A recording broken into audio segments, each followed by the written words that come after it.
Man, is it just me or is that this meeting being recorded thing is always like twice as loud as everything else? Sounds like a audio professional decided to stop his job so that someone else could make a distorted version of it. It is definitely loud. May have to change that.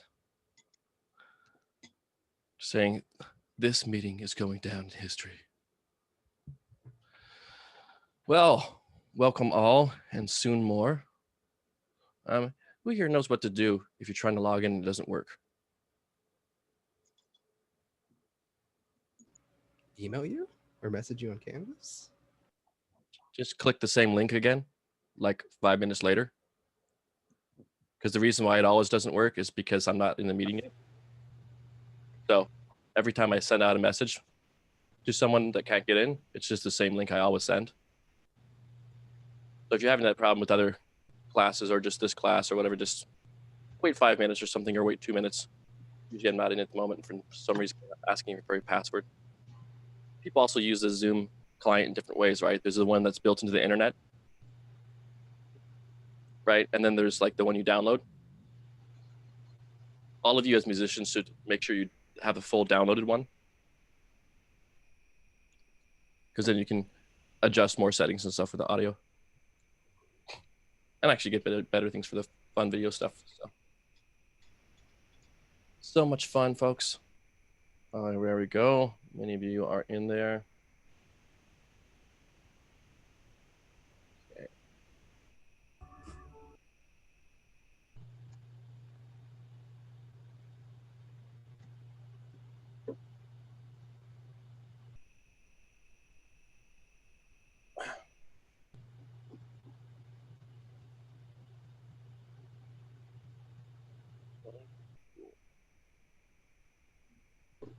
Oh, never mind.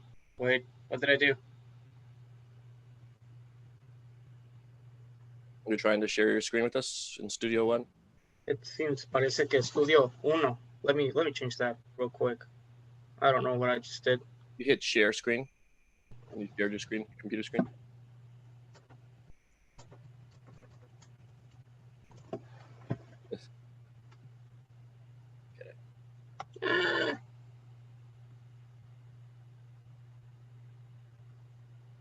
Oh, there you go. Boom. Boom, I got your boyfriend. Boom, I got your man. Yes. Little known fact, but now that you guys are here, I wanted to let you know that that's been taken care of. Okay. So Studio One is fire though. I love it. especially Studio 1.5, Woo! the new notation embedded into it. Yeah. That was that was worth it though. Based on Notion. It was like $500, I think, 400. I don't know. Yeah. Worth it. Very good DAW. Very good newish DAW that's taking a lot of space from Pro Tools. And Logic too, actually. It's kind of getting both of the best worlds there. So one of the things I want to go over with all y'all today is your hardware or not. And now, Sam, we have some stuff to talk about with yours. Hooking up audio stuff oftentimes is a joy. And by that, I mean a bunch of problems, one after another. And then if you guys have different operating systems, I'm going to go ahead and mute you actually too, because background's kind of noisy. When you have different operating systems, but we can talk later on stuff, but if you have different operating systems and different types of computers, Mac, PC, you're running High Sierra, or you're running Mojave or Catalina, or you're running Windows 7 versus Windows 10. All these things change what happens when you're trying to make things work in your system. Additionally, your DAW may be more finicky. Like Pro Tools, in my opinion, tends to be more finicky so far it's finding and working with your audio interface. Doesn't mean that it's not going to work well once you get there, but there's some hoops potentially jump through. So what I want to find out with you guys today is what issues you have getting your stuff, so that those who don't have it can get the hardware. And then I want to also find out, for those of you who have it already on Mac and PC, what things you're stuck on if things aren't working.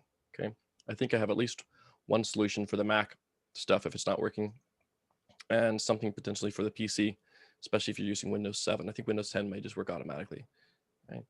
Anyone here using Windows 7? You are, Cesar? I'm using Windows numero 10.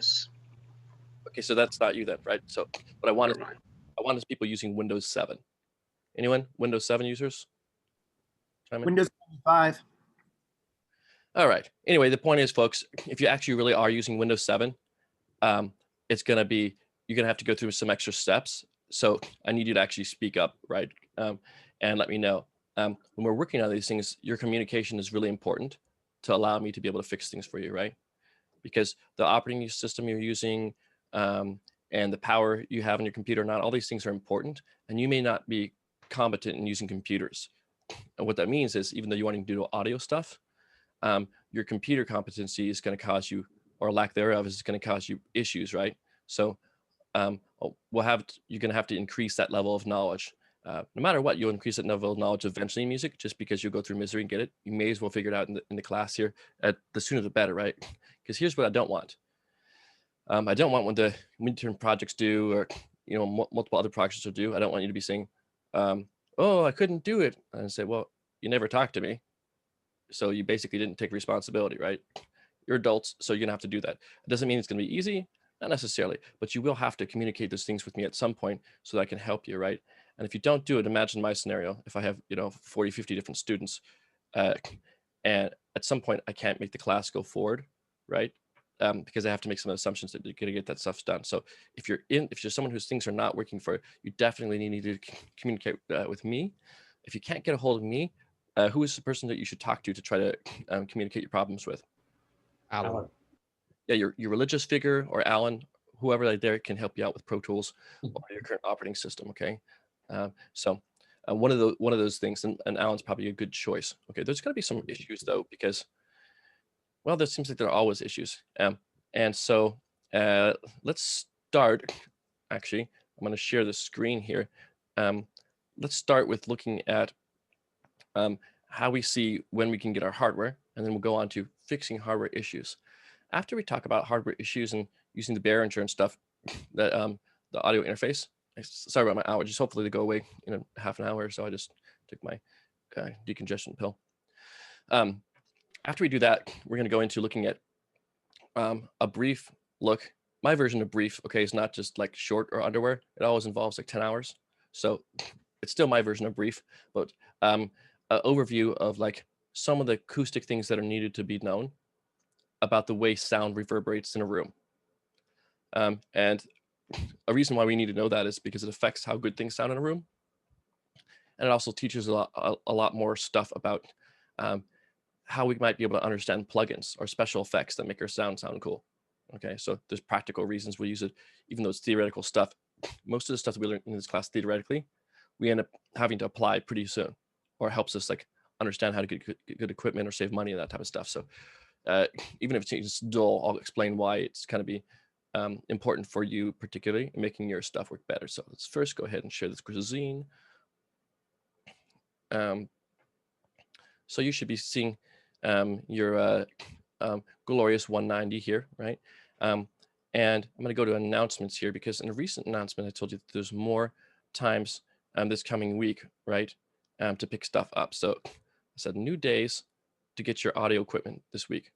This should also go to your email too, right? So I said if you weren't able to pick up stuff last week, you can still check out stuff this week. So new times Tuesday and Wednesday this week. Tomorrow from 2:30 to 4:30 at the Mesa Parking Lot 7, and also Wednesday from 12:30 to 2:30.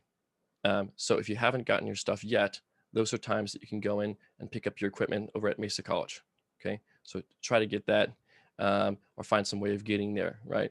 I want all of you to have your stuff gotten by this week, or if there's no way you can get it, I think some people are living in places that are pretty far away and whatever else. If there's no way you can get it, I want you to let me know and say, hey, Tim, I communicated with you earlier, so I couldn't get the stuff, but I still can't get the stuff because, it wasn't like a time thing. I don't have a car, or I live way too far away, you know, I live in TJ or I live in whatever else, or let me know the reason why it is or something so that I can help you.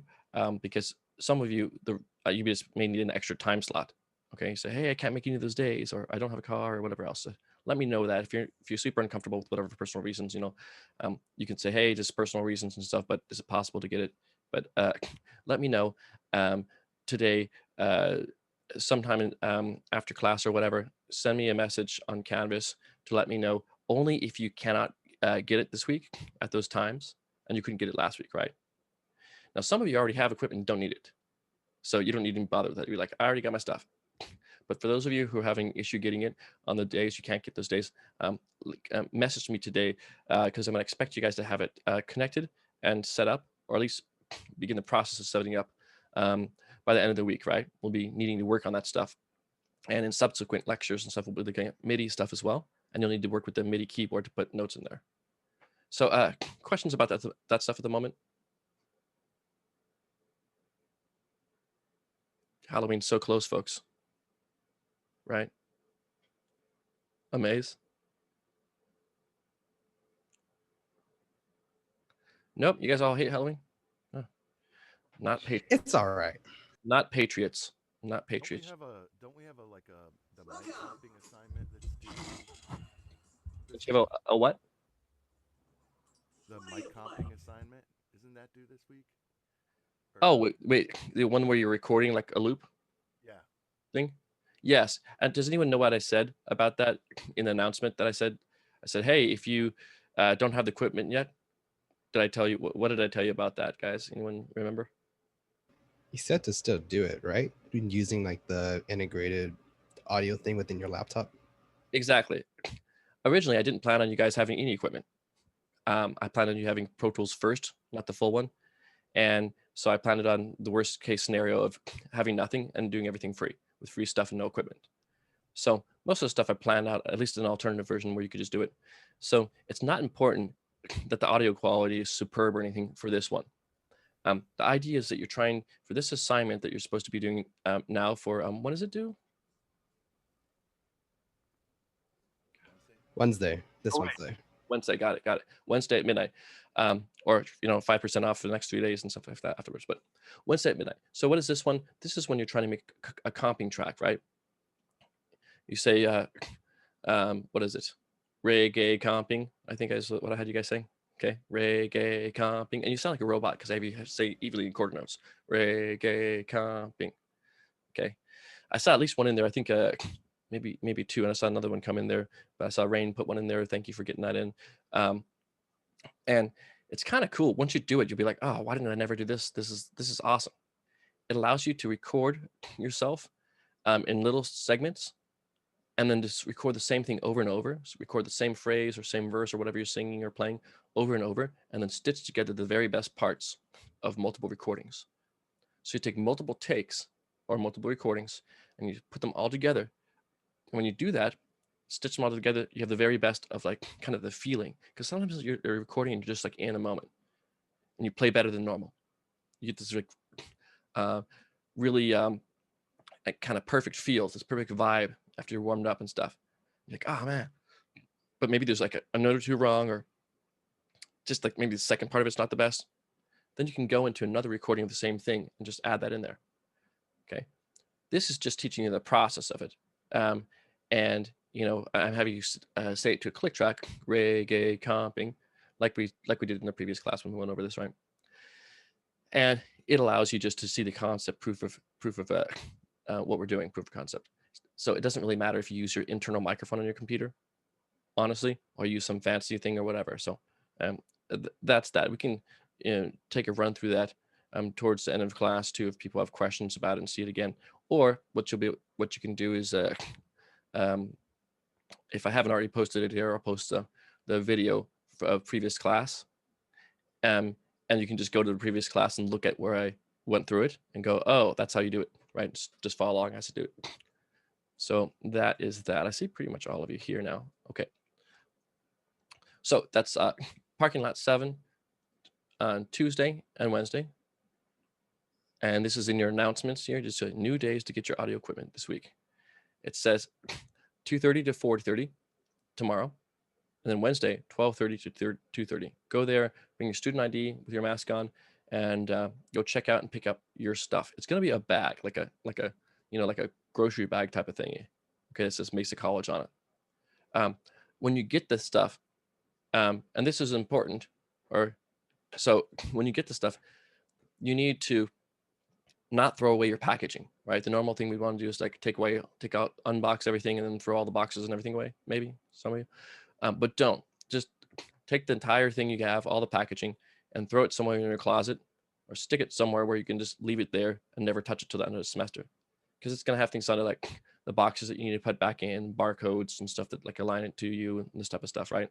So there's a checkoff list here. It's going to say your kit number is whatever. And it's going to have all this stuff in there. Make sure you have all the stuff, the headphones, audio interface, the keyboard, the microphone stand, microphone itself, cable, and pop filter. And it says here, please inspect your kit to make sure you have everything. Please save all packaging, including the bag, actually. The bag it comes in, because it's going to have a code thing on it. I've told you this before, but there's always a million people who don't listen. So listen up here. Keep the bag and boxes and everything else here. Please treat everything with care, and because you need to try to give it back in the same condition you got it. Why would you want to try to treat this stuff with care? Like, say, if you're a good human. I mean, first of all, we're not actually owning it. It's just being lent to us. So it's not us to damage, or it's not ours to damage. Yeah, thank you. If we had enough money and stuff and the rest of it, we just, give it to you and let you keep it. But there's limits, and we don't have money oftentimes. So we have to try to keep the hardware to try to give, allow more people to benefit from it or go through the frustrations from it, depending on where you stand, huh? Raise. What's that? LeBron James needs a raise. That's why. Bondage James? LeBron James and the entire Los Angeles Dodgers team, they all need raises. This is why they can't afford it. That's true. Good point there. So LeBron, who's a golfer, as you guys know, needs the money, and something about that. Okay, but I don't know about basketball, baseball, or golf. I just know that coming up soon is Halloween, right? And you guys are going to have to be making really scary recordings. So good stuff coming up with your stuff there, but we're going to return it back, hopefully, so people can have the same experience as you. I joked with Alan that there's so many little hoops to go through that by the end of this class, you guys are all going to be experts in troubleshooting. In all honesty, I hope so. I hope you get like several years out of like problems that you actually know now how to conquer, so that if you get your own stuff, you don't feel like you're stuck and you wasted a bunch of money on equipment that you can't get to work, right? So that's my hope for you, is that that you're able to turn the struggles in getting things to work into really useful practical knowledge, right?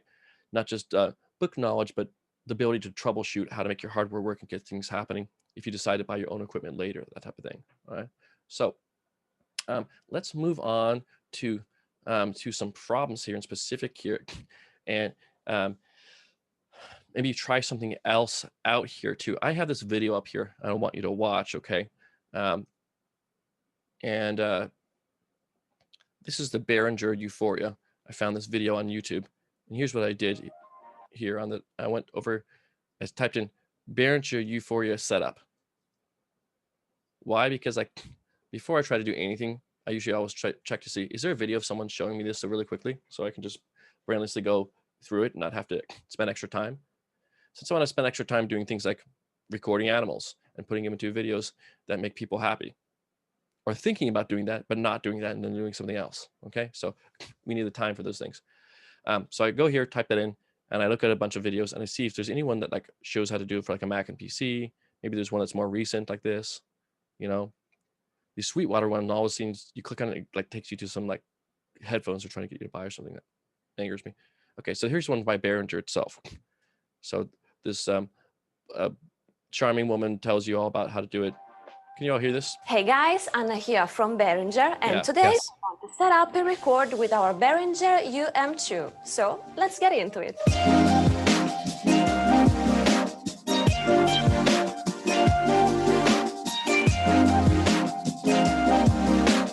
okay, we don't need all that stuff where she's like showing off the equipment. But she says, look, we need to set it up for a Mac or PC.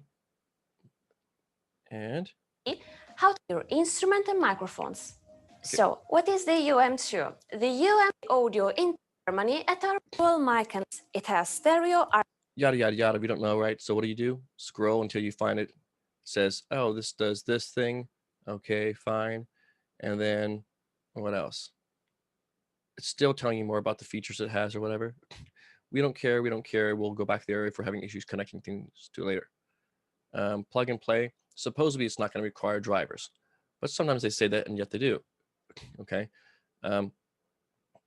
So it says in Windows, how do you do this thing? Make sure that things are using your proper settings, because now when you're plugging something in, you have other options.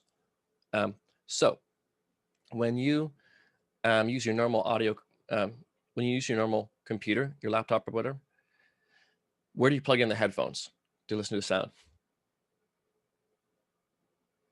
Usually straight into a 3.5 millimeter jack on the computer itself. Yeah, so you plug it into the little 1/8-inch headphone jack on the computer itself. Probably in the future, none of those exist anymore. They'll just all be Bluetooth versions of things or some later version. But if you have it, you plug it into the little 1/8-inch jack, little tiny headphone jack you have in your computer. Now, you'd be surprised, or maybe not, how many students I have who continually, they're like, it doesn't work. I can't hear any sound. Well, they're plugging their headphones into their computer, into the 1/8-inch jack. But now they have their PreSonus audio interface connected to it, or they have their Euphoria audio interface. Once you get one of these boxes, okay, that processes your audio for you, where do you need to plug in your headphones? Do you still need to plug them into the laptop? There's a port on the audio interface itself. Yeah, so let's look at that. So once you get here, what is this at 147? We'll go back there. Here to the right of it, let's see if there's a headphone.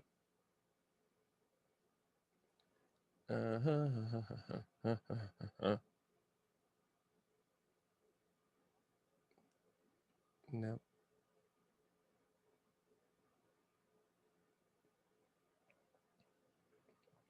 See right here on the right of it, right by power, it shows this little horseshoe-ish thing. Those are your headphones. And this person didn't have 1/4-inch headphones. They had an 1/8-inch, and so they bought this little $3 adapter that makes it go from 1/8-inch to 1/4-inch. It's the same wire, it's just different thickness. Okay, so you get an 1/8-inch to 1/4-inch adapter. It pops onto your normal 1/8-inch headphones, and now you stick it into this headphone jack. Because whenever you're producing sound now, whenever you're producing sound from your audio interface or whatever, the sound is going to be sent by default out of your audio interface instead of your computer. What benefits might that have? You get higher quality audio. Yeah. Thank you, Josue. Your sound sounds way better. Like, again, if you want all your audio that you've ever listened to sound better than it ever has, especially if you have nice headphones, see like Sam's headphones or something like, or Range or someone like that who has like over-the-ear headphones. If you have other over-the-ear headphones like that, when you plug in your stuff to the audio interface, once it's working, right, Sam? But once you plug in your headphones to that interface, it's going to make the sound that you listen to normally sound better. Quick drop, by the way, okay? A knowledge drop, and maybe to those of you who are geeks who have too much knowledge already who want to jump in here. I haven't checked it out, but and I actually haven't used the services yet. But did you know that there are lossless services for audio streaming? So you can listen to Spotify or iTunes, right? But those things compress your audio. So you're listening to audio that's been reduced in its size, and it loses some information out of it. Many times that doesn't make a whole lot of difference. But once you get a good sounding audio interface and you get good sounding headphones, there's certain things where you do notice a loss and the sound quality just isn't quite as good. Nowadays, it's not like the early days of MP3s where they use really small data rates. So you have a lot more data going through. But if you don't listen to the versions as the uncompressed ones, the ones in which you directly make in Pro Tools or Studio One, FL Studio, whatever, the quality is going to be degraded. Later on in the class, towards the end, we can talk about how is it degraded too. Because if you know what to listen for, you know, like, what is it you're missing and not? How does the type of compression for MP3 versus AAC or something degrade your audio? Okay. There's services that are out there. Maybe you guys have heard of Tidal. Have you heard of that? Deezer? No. Where you pay for them instead of something like Spotify if you're like an audiophile person, and then you can listen to audio in its original lossless quality. And that can mean some pretty awesome things, especially consider after we know more about encoding digital audio. We'll have a lecture specifically on digital audio, and today we'll look at some digital audio aspects, and I'll leave you hanging because I'm a bad person. I'll say, hey, I'm not going to explain everything now. And you think to yourself, is he ever though? Will he ever explain that? Nobody knows. Although maybe we could find out in Halloween with a proper spell. I'm watching a show with my girlfriend right now. I didn't think I'd like, about the witches of East End or something. I can't stop watching the dang show. Just want to know spells now, folks. We'll put a spell on you so I get a background like Trevor's got over there. Yeah. And Trevor, don't you have some things coming up this week? Isn't there something maybe in there? Oh yeah, we got spooky music Thursday and Friday night. Wait, this Thursday and Friday? Every Thursday and Friday, and some other days too. Oh man, is there like a link that you can post that's already maybe in the class, but you can post here in the messages in case someone wants to check that out? Oh yeah, I'll post it right now. Okay, it'll be good. I have one guest every night. Perfect. Maybe you'll have two this time, folks. You don't need it even in an audience as long as you're enjoying yourself too, right? I mean, music is an offering. Sometimes it's offering just to us as ourselves. Sometimes it's to multiple. Okay, glad to have you here. People who just arrived. Yeah, so if any of you also has other stuff going on that you want to shamelessly have promoted, maybe you have shame. I don't.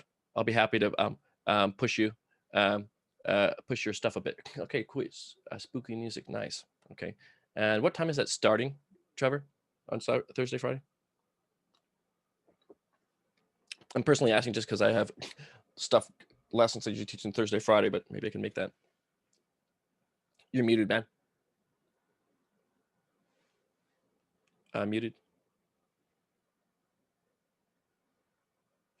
Yeah, the feed goes live at 7:30, and then we go for about 3 hours. Oh, okay, perfect.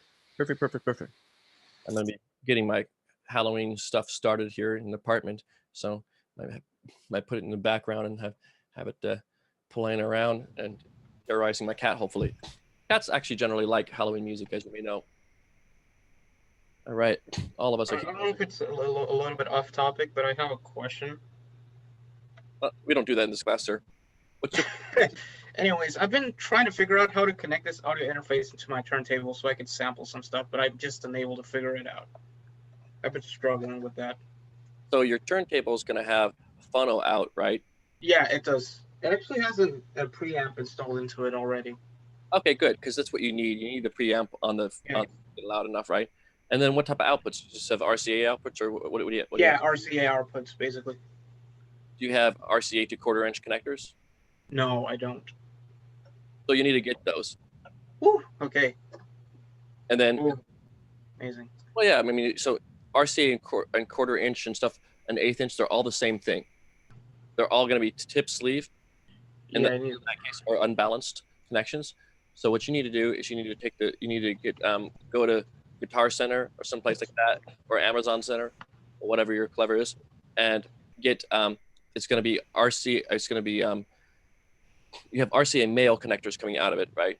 They have coming out. Okay, so you just need two quarter-inch female to RCA, and then you just plug them in there, and then you can connect them to your quarter-inch inputs of your audio interface. Wow. You have the amplifier in there. You should be fine and be able to get enough gain in there. Yep. Perfect. So that is it. Let's hope, because the Guitar Center has been failing me recently. They barely have anything in stock. Yeah. So check them or check Sam Ash. You may want to call them first. Say, hey, I need to plug my turntables into my what is that, Sapphire or something, or no, it's a Focusrite. Yeah, they make well. Okay. So you say, hey, I need to plug in my to RCA output of my turntable into my Focusrite audio interface, and like, oh, you need a 1/4-inch female adapter, and like, do you guys have that? Yada yada yada. If they don't, say, hey, you're failing me now. I'm gonna tell Tim. Or the Badger, as I used to be called when I worked at Guitar Center. Although people like to know that. So yeah, do that. You should be good, man. Perfect. Okay. So let's go back to this thing though. Oh, it's in here. So 141, I think it was. We get into our Windows. By USBs and the UM2 by USB, go to your audio preferences and select the USB audio codec. So look here. In Windows, you go, when you plug this thing in, it says plug it in, then go to select the sound settings over here. Click on this little speaker icon. USB audio codec as the input. Normally, you're going to have one like here. Like German going on or something. Normally, going to have over here, it says Realtek or some other things like that. It's one of the most common ones that you end up having on a Windows device. But you're going to have to instead, so this is like loudspeaker or whatever, or audio output, because it's in a different language. You'll have something that says like the Behringer Euphoria, or it might just say USB audio codec, because it's using what's called a class compliant audio driver, which means it should just hopefully audio automatically work. So you select that, because if you don't select that, it's going to output audio through your normal audio interface built into your laptop. With this interface or another one like that connected to your computer, you now have 2 interfaces. So when you want audio to play back in your system, you need to change it to come out of the new audio interface. It won't come out of your speakers anymore though, from your laptop. Okay, so you have to choose one of them. I recommend just getting the having the good headphones plugged in and just doing all your audio listening on the device. So if you're jamming out to music normally, plug it into the audio interface instead, so it sounds better. So use it for both playback and record. Okay, so let's go back to that. Input and output device. And the same for. We changed it to input and output, right? So we went to both of these. Input's going to make it so that instead of using the built-in microphone of the laptop, it's going to use the microphone plugged into your Behringer in your interface or whatever interface you have, right? You can record with your built-in laptop microphones or desktop microphone. As I said, you can do that for this assignment if you want to. You have no less grade for your comping assignment that's due Wednesday night. So if you want to just record yourself with the built-in stuff, that's totally fine. In fact, honestly, if you end up wanting to do it that way in the future with other things, I'm fine with that too. I don't really care a whole lot. Although you should care, because you'll eventually go, yeah, I sound way better using this equipment. And that's the whole point in getting it, right? So I want you to have a better sounding device. But if you want to, you can just record with a built-in microphone. It'll sound noisier and not as high quality. So we'll hook it up. Simply go to. In Mac, there's this thing called Audio MIDI setup. Okay, and if it's not in your dock down here, you can open it up by typing Audio MIDI. Come on, computer. I have a slow hard drive connected to my Mac, and so it's like trying to turn the thing on first before it searches. One of the things, pet peeves about Macs, drives me nuts. Right, Trevor? Oh, God. What is it? Is it 15 rounds per minute hard drive? My Mac is going to wait until the whole thing wakes up from sleep. Okay. So you can go to, if you don't have the audio MIDI settings in your dock here, you can click on your Finder, and you can go to where's the utilities?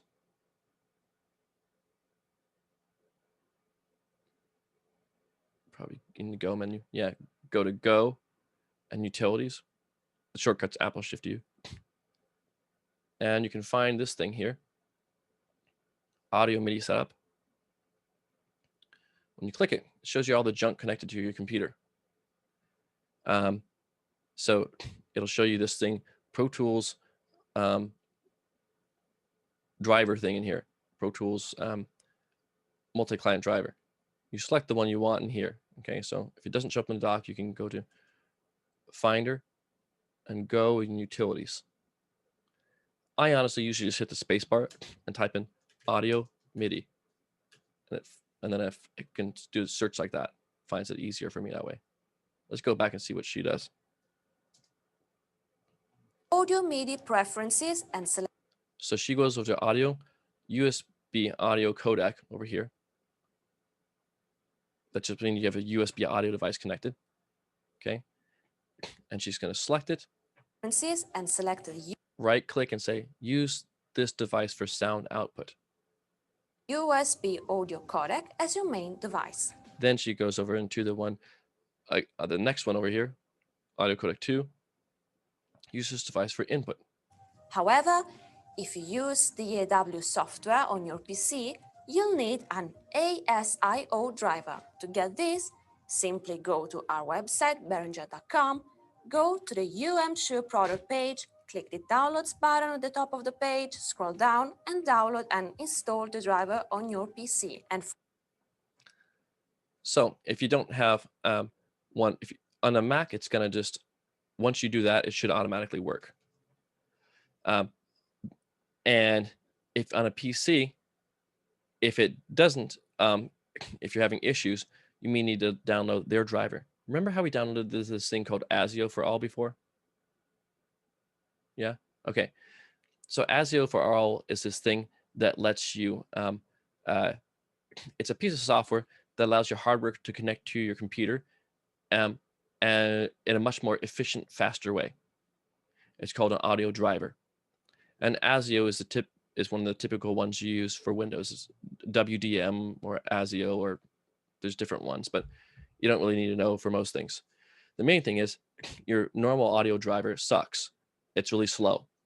And it doesn't need to be fast because you're not going to be recording with it. But once you start recording, you need it.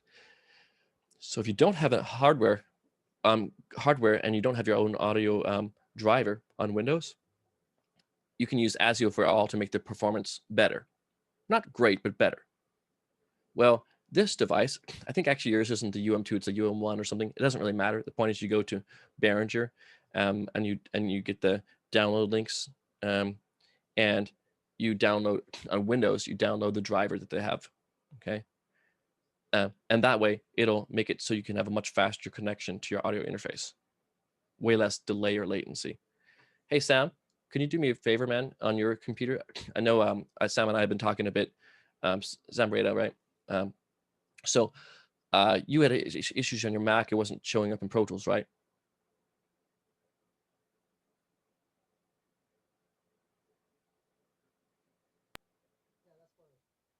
Yeah, and when were you able to just do this now with the audio MIDI and click on it? Did that change anything?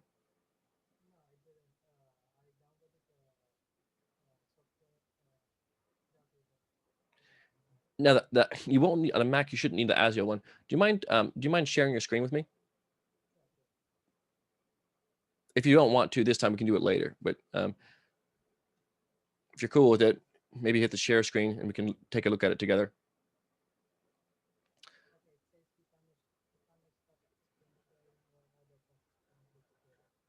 You're kind of soft on your volume level, by the way. Ok, Alan no está, pero cuando esté. Bye. Cool. So, Bye. Suerte en lo que sea que van a hacer.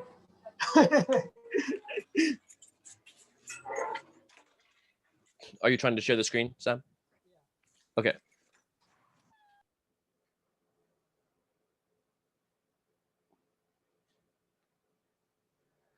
Probably what you want to do when you hit the share screen is hit the top left desktop. And that way, anything you want to show, it'll show. So if you need to see the audio, MIDI, or Pro Tools or whatever, if you just share one thing, then if you try to look at other stuff, it won't let you.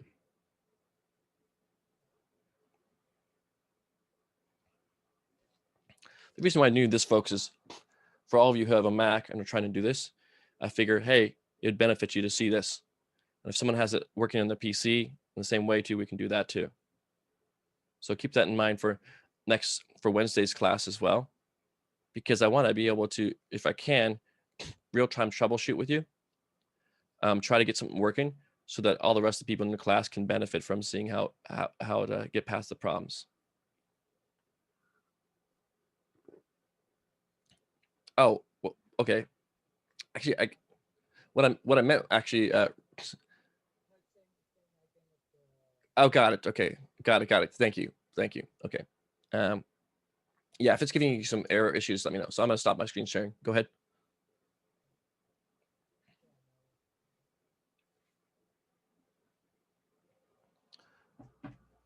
Okay, cool.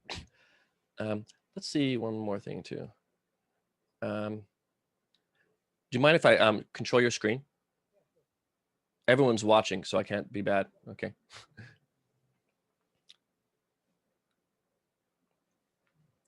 Oh yeah, so on a Mac, newer Macs, he's running on Catalina. They're gonna have more and more controls to try to prevent basically people from hacking your computer and stuff. So you'll need to go into that system preferences when it says here and say, yeah, unlock that and whatever, and then you allow Zoom to do this.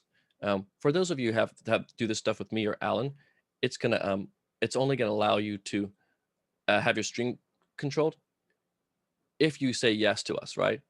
So, and then you can at any point deny it and say stop sharing the screen. So I've done this for a while, but it trips people out at first when you say, oh my God, my computer's being controlled by someone else's mouse.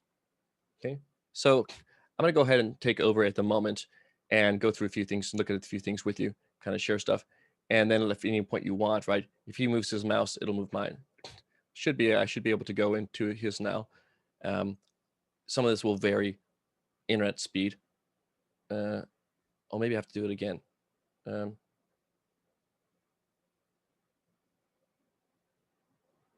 okay.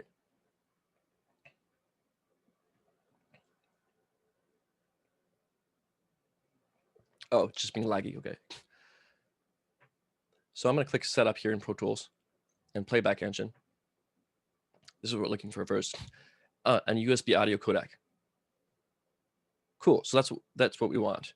Oh, it's showing both of them. I think this is the issue probably. Okay, so what that's gonna do, Pro Tools is being dumb and it's not seeing both the input and output, okay? So what we're gonna need to do is we're gonna need to, on a Mac, add these together. So I'm gonna say, okay, probably at the moment, let's see here. This might be the output. Let's see what happens here. Okay. And I'm sure you've experienced this already. You say there's no input. There's only an output. Okay. So what we're gonna do at the moment is we're gonna quit Pro Tools.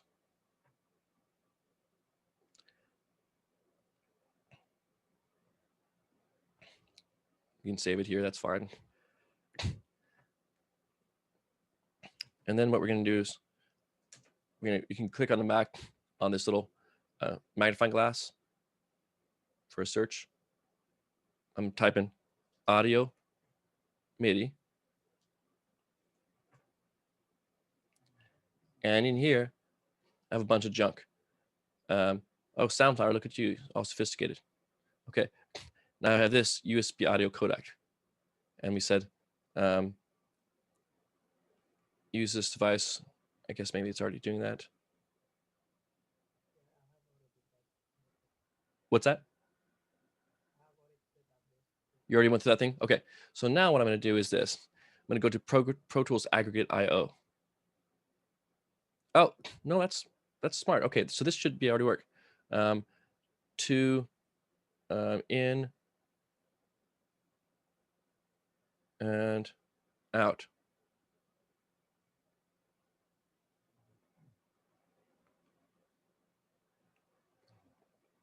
Okay. So actually, it looks like yours might already set up correctly. I'm just going to use this thing. So aggregate IO means you can take two different audio cards or two different things and put them together. Honestly, this thing should have been wrapped together like that in the first place, so it just shows up, but it's not. So it shows up as USB audio for input and USB audio for output. And in an aggregate thing like this, one of these ones that shows a plus on it, I'll just make another one here, which you can just delete, but I'll say create aggregate audio device. This is for a Mac. And I can say, hey, what do I want to have in my virtual audio device? maybe I want to have the built-in inputs and outputs as well as this Behringer one. I can put whatever I want all together, and all that stuff will show up as one audio device in Pro Tools. Okay, but I don't particularly want that one, so I'll delete this aggregate device that I made. I don't need that one. And I'm going to go back to Pro Tools.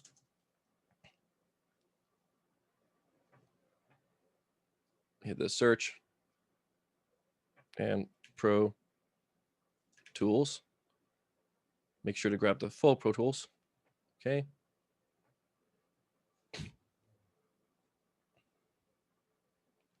By the way, folks, don't ever do this at home. If you're ever teaching a class on audio, never try to figure out something in real time while being recorded in front of people. It's the dumbest thing you could possibly do. It'll never work. And everyone thinks you know nothing, okay? What you do instead is you have 10 million problems. Don't tell anybody about it. And then you show it to them once it's all perfected and pretend like you never had any problems. Word to the wise, okay? But because you're brilliant, you can do it. We'll see here, folks. Right? The pressure is growing. Pro Tools is loading. Halloween is coming. Winter is coming. You know nothing, Jon Snow. Remember those days? The nation was watching Lord of the Flies. Lord of the Rings, or what was that show? Lord of the Dragons. No one watched that? Okay. Game of Thrones. Nice.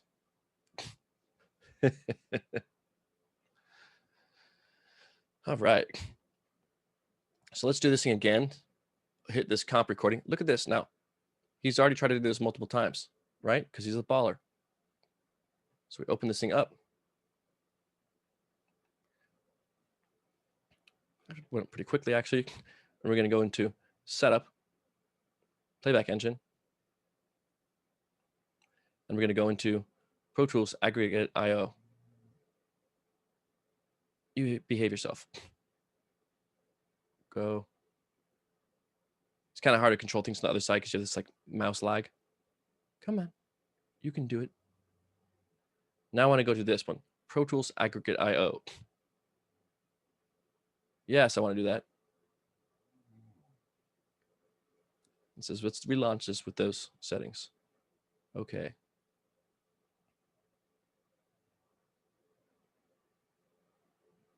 Now it still thinks I have the old thing because Pro Tools is dumb. So I'm going to go to Setup and Session. Never mind, I'm wrong there. I'm going to go to, what is it? Setup an I/O. That's what it is. I/O. It's Pro Tools. We can go. And it has this stuff here. I'm going to say, for input, I don't want any of these things. Say default. And then go to output. Delete these settings, the built-in. I don't want it to go into built-in output of my stuff. Delete. That's fine. Make them inactive. I say default. Okay. Honestly, if you don't want to go through this too, you can just, and you haven't created much, you can just create a new session. Once you've changed it to the aggregate I/O, it'll just do that. Now I say, hey, what do I want to go input? 1, 2. What do I want to do output now? It should give me the outputs.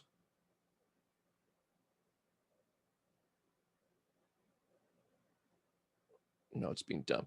Okay.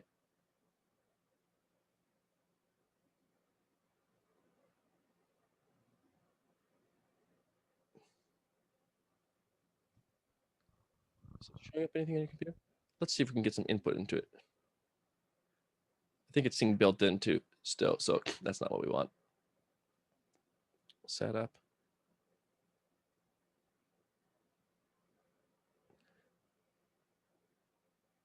Go ahead and say something, Sam.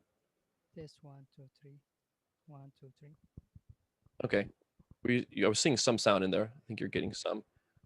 Let's go to actually sound and preferences. Actually, you probably have a knob on yours for gain on yours too.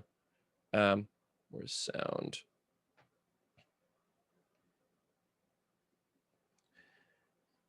General, we'll have this for output, good. And this for input, and you can change the level of the input here if you need it more sensitive. Let's do this for a moment though. Let's save this one. And let's do a new session and see if it loads properly with the proper IO. Say new session. Okay. And we call this test IO.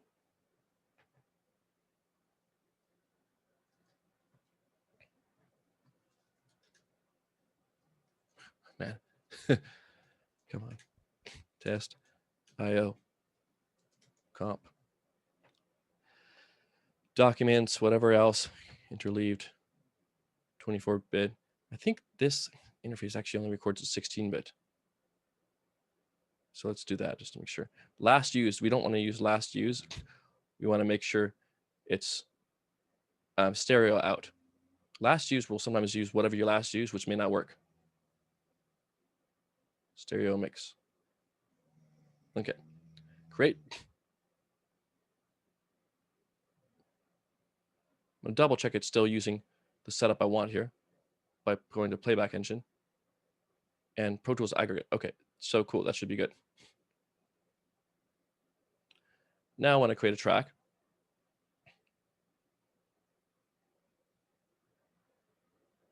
Mono, I'm gonna call this one voice.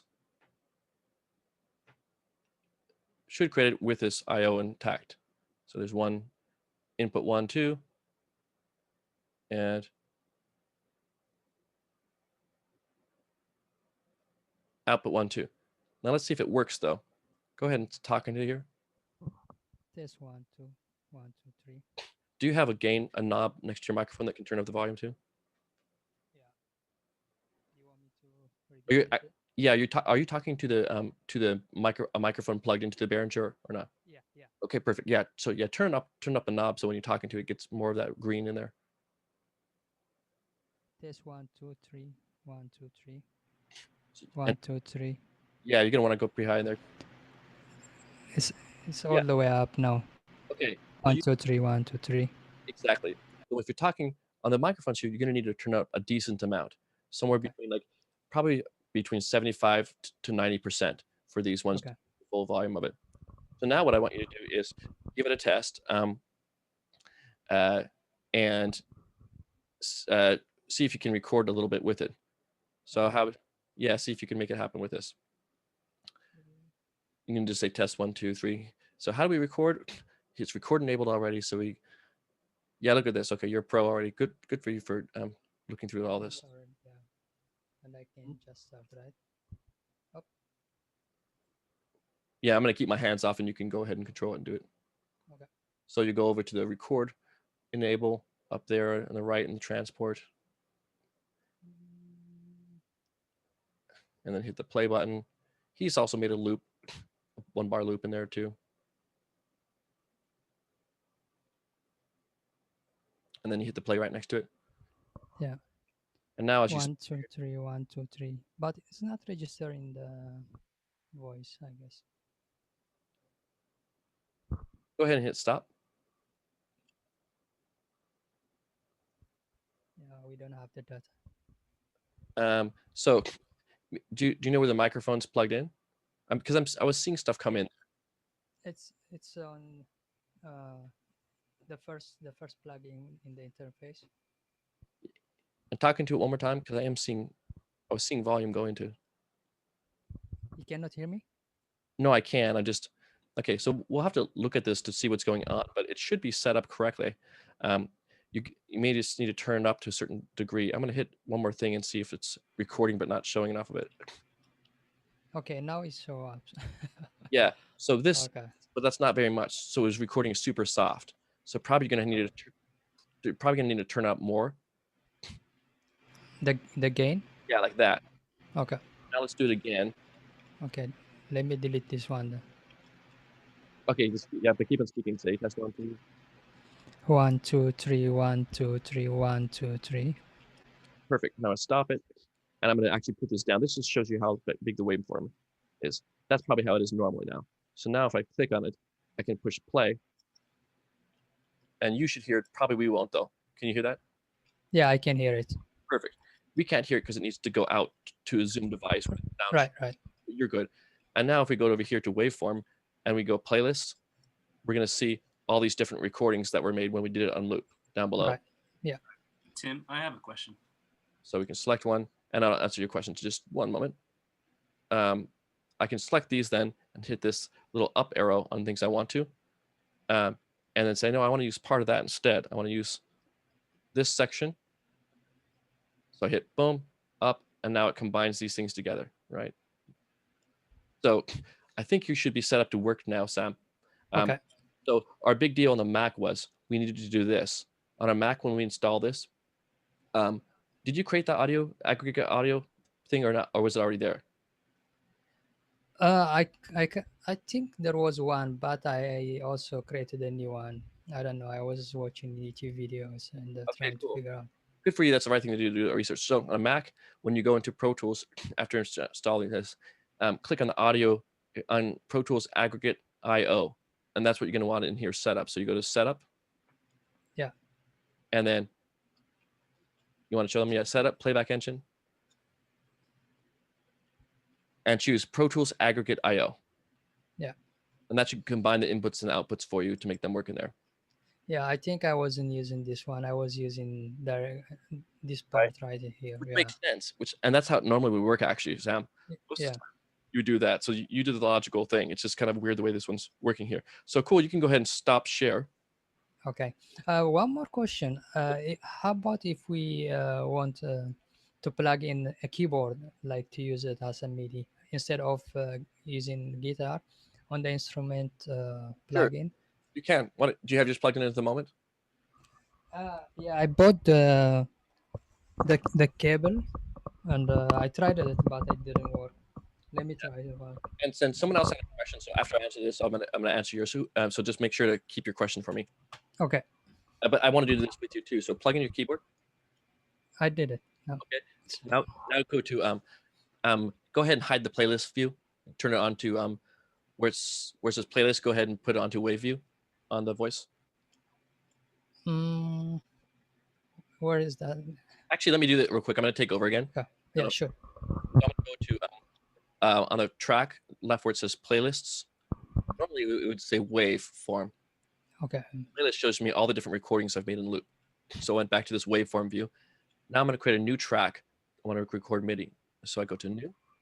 I'm going to go to a stereo track since most of this stuff is going to be both channels. Instead of audio, I want to be instrument track, which stands for software instrument. Okay. I'm going to hit just in case software. That's fine. In soft, that's going to work. I hit create. Now, you may not see all the things you need on here for the MIDI stuff because a keyboard sends instructions over it. That's not audio. It says instructions to do something, commands. So I'm gonna put this grid on too because I like to see that. I like to see things in quarter notes and stuff. Okay, so I'm gonna go to view, and I say edit window. That's what I'm in currently. And what I also want to see is software instrument stuff. Look at that. Now that's going to show me, look, what do I have connected? It says all. That means any input, use it. Okay, so now I'm going to go over to this, record, enable it, and I'm going to add myself a software instrument. I don't know if I have any, though. So you might have to download some of the software instruments for Pro Tools. Oh. Because so there's a bunch of different stuff with Pro Tools, like there's the instruments, air instruments and stuff. Yeah. Currently, you don't have any. You'd have one that says instruments down here. So that's what you're going to need to do. You're going to need to go into. You're going to need to go to the you know those big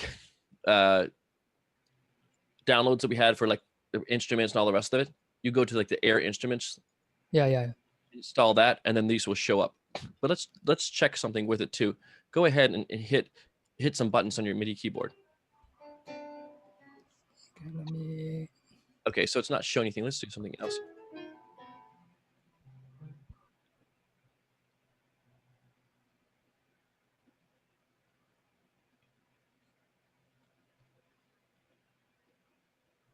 Yesterday, I was able to put some datas like MIDI datas, but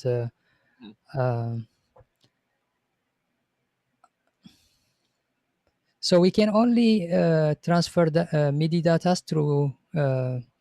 If we use the keyboard, we cannot use like the direct voice like guitar. When we plug in guitar, we can hear the actual guitar voice, right?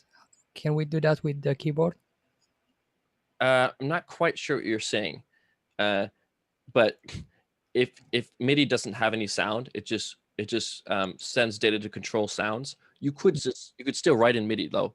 So I could go like this with the pencil tool here, and I could just click in MIDI notes. Oh, You know, so you can totally do that.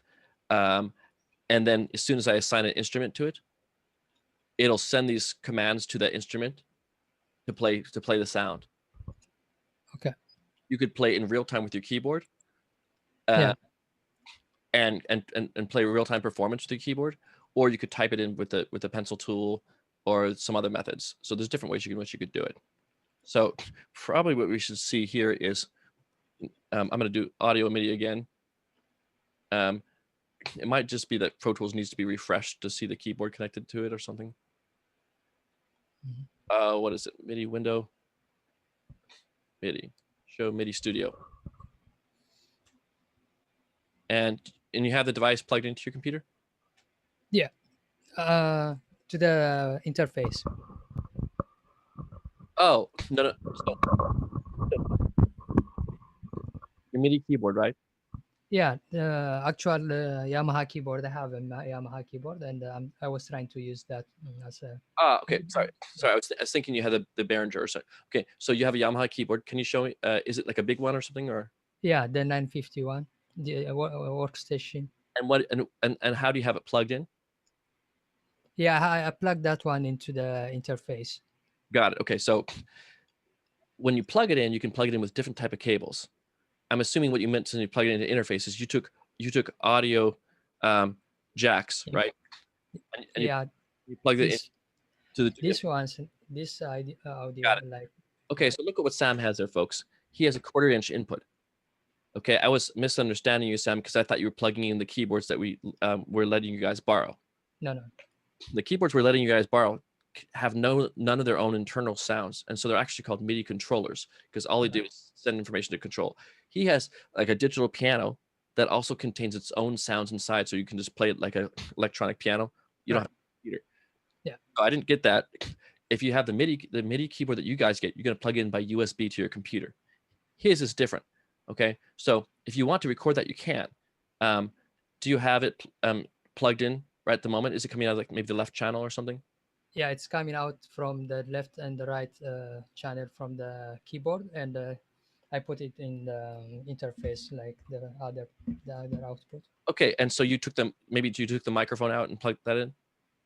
No, it has an instrument line, right? Instrument plugin, the interface. Yeah, I just couldn't remember if it was 2 channels or what. So here's what you're going to do.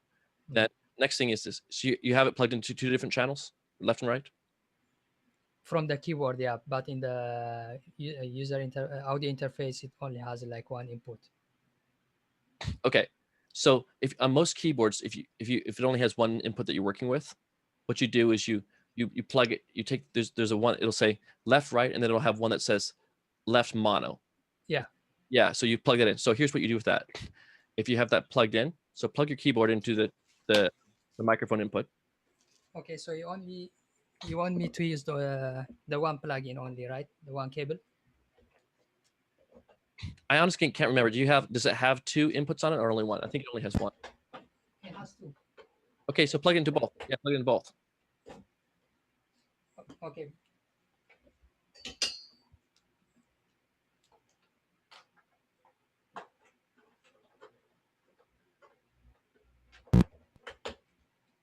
And the other part is Okay, so now you're going to need to make sure that the loudness is turned up on each of the parts of the keyboard.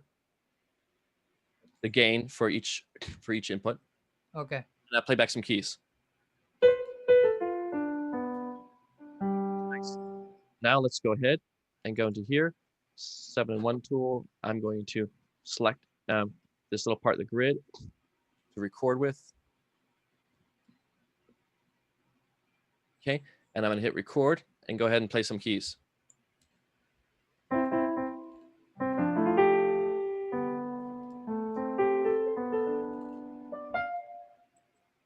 So you might notice that one of his channels is louder than the other. So you want to make sure that the gain level or loudness level of each of them is the same. But you have just made Oh, okay. multiple recordings. And so that way, if you put the click track on, for instance, you went to track and come on,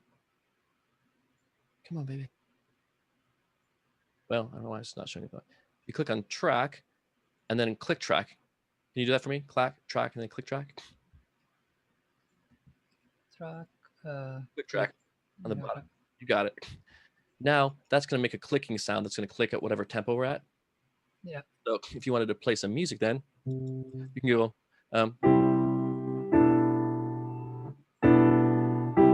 Maybe play the same phrase a couple times. And then you could do the same thing with this, play a musical phrase or improvise and make a comp of 2 measures or 4 measures and also stitch that together just like you do the voice. Okay. So for sure, you can totally record the output of your keyboard or anything you guys have, you can take and you can plug it into your back of your interface and hit record and you can make high quality recordings. Okay. Well, this was like very helpful, and thank you so much. Will you be able to upload the video? Yes. Okay. Thank you. Appreciate it. Yeah. Thank you for your time. Thank you for being willing to share, man. Appreciate it. Yeah, no problem. Cool. So we're going to unshare that now. And I had another question in the class as well. So let's see.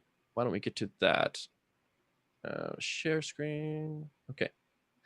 Someone else had a question before I answered that second question for Sam. Can you go ahead and speak up now? What's that question? You actually already answered it. I was just having problems yesterday with the comping assignment. Okay. And I couldn't get the arrow to pop up. I just wasn't selecting the actual track. And Okay. that's why. The question. Thanks, and thanks for paying. So this is I debated about what to do today and stuff. I was talking to Sam. I was talking to Alan about some of these things. I'm like, I know Sam was having an issue with some of his stuff. I know some other might too. If we have some Windows ones, we can look at some of those things too. On Windows, you're definitely going to want to download that ASIO driver and get that going. But the main point of all this is for you having a Mac, you should be able to check that out and get things to work. And I'm excited for you when you do. When you finally get it to work, especially when you've gone through a bunch of misery, it's so awesome. Like, oh God, it's working. It sounds good. Yes. So if you do have other instruments too, you can plug those in and make your recordings with them. Anyway, so questions about that at the moment? Anyone having struggles there on a Mac? Anyone have it on a PC and get it working? Windows 10? Other people who've got the hardware right now that can't get it working. Yeah, Rain? You're on mute. You're still muted, but it might be because maybe you're using the audio interface or something different. Yeah. There you go. Yep. Mm-hmm. Oh, I think he's just gonna turn up the gain. I thought you were asking the opposite question.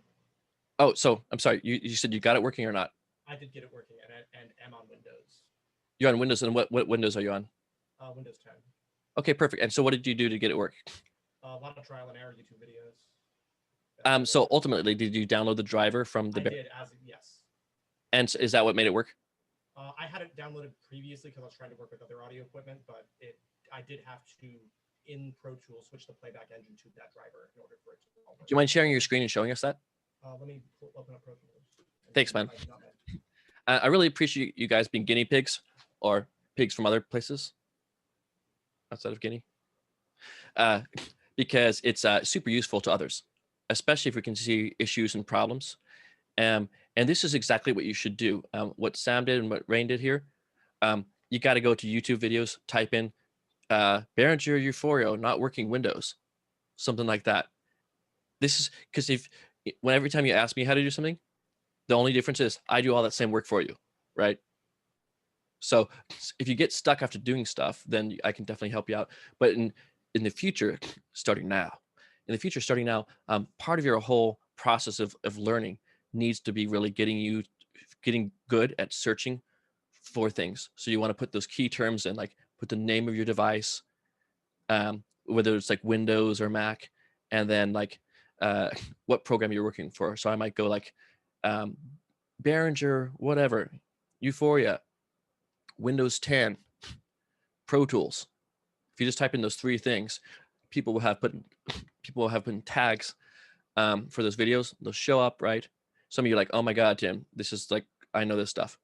But trust me, as a teacher, okay, I get 90 million people who don't know this stuff ask me. So if you're there, it's surprising how much awesome stuff is out there.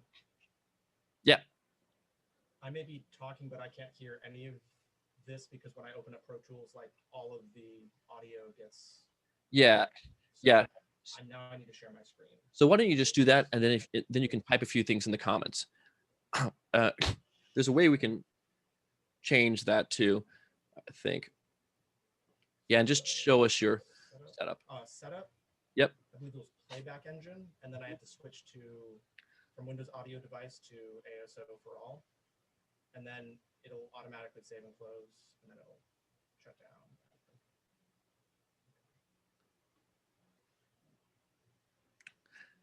And did you also download a separate ASIO driver for Behringer, or when you downloaded, did they have you download ASIO for all? You're muted, by the way.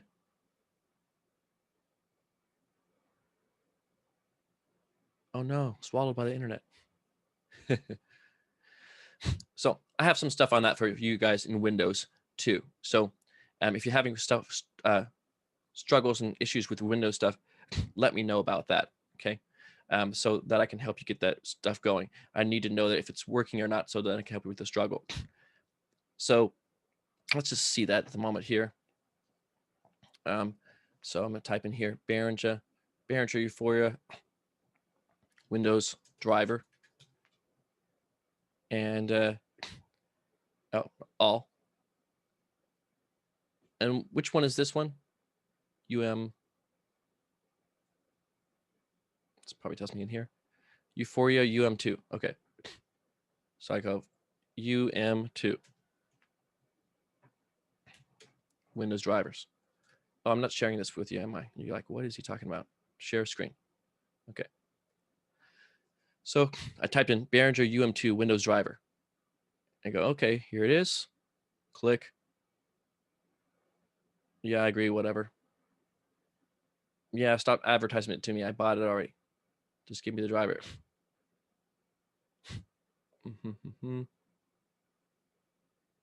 What am I at here? Behringer.com.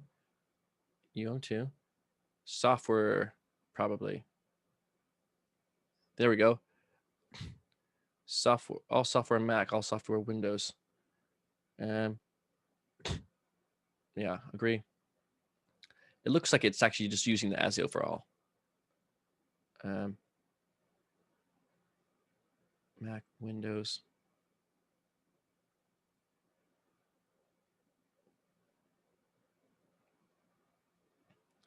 Let's look at a quick start.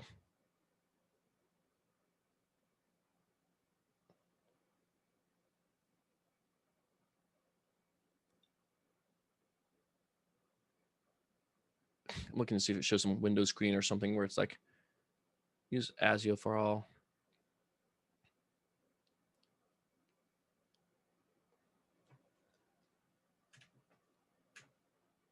No.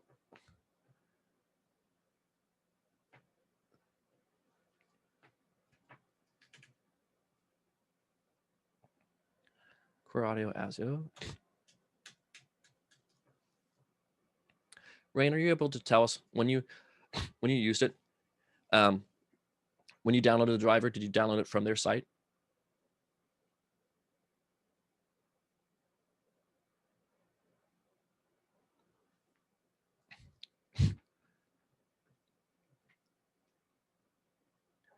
So I'm pretty sure that's the case. So for Windows, I'm just going to go with it at the moment. It looks like when you're downloading for Windows, you need to use the ASIO for all driver. I'm going to do something relatively unusual. I may have to do this again. My allergies are killing me. I can't practically breathe. So I'm going to go below my nose and come back hot. Okay. And give you guys a little time to yourselves to just talk smack and talk about whatever and catch up with you guys. So 5-minute break. Enjoy, where I enjoy having allergies from the elementary school next door where they decided to cut all grass even though no one's going there. So after these messages, I'll be right back.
So how's it going, everyone?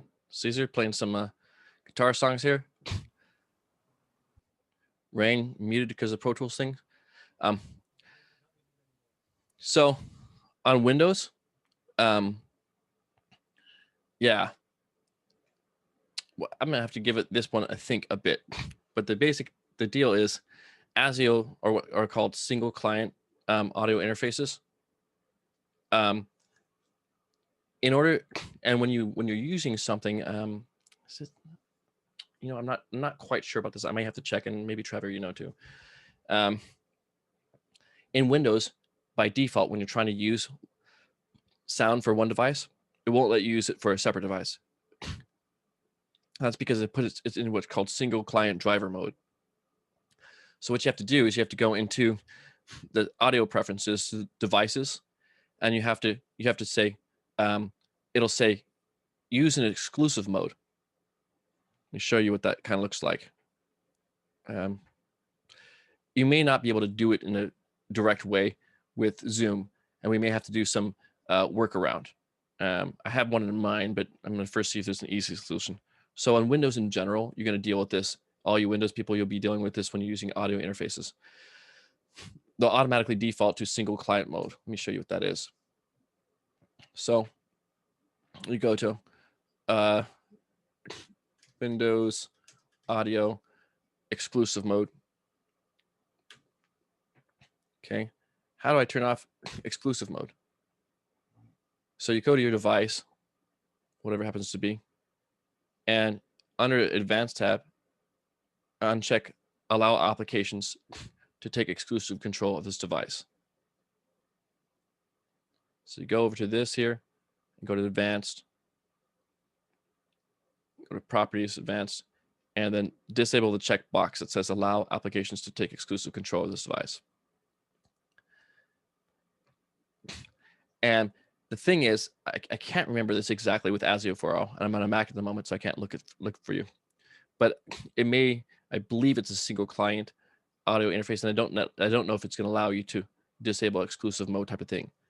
If that's the case, we may be able to do something else as a workaround, like we might be able to use a virtual audio cable using something like Jack.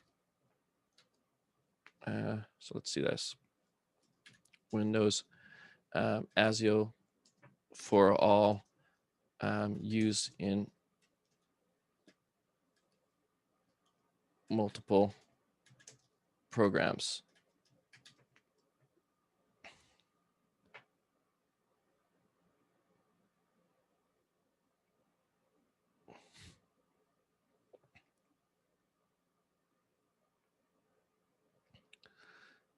Yeah.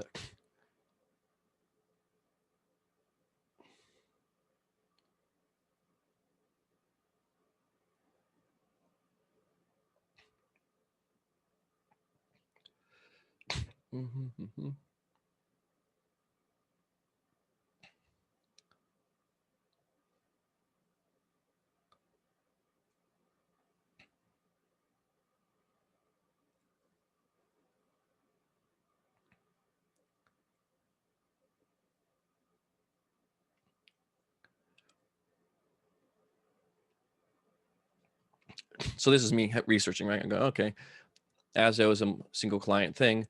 Looks like they have some solutions for this. And then I end up going on some forum and finding something Flex ASIO. Maybe this is an ASIO driver that is not tied to specific hardware. Okay.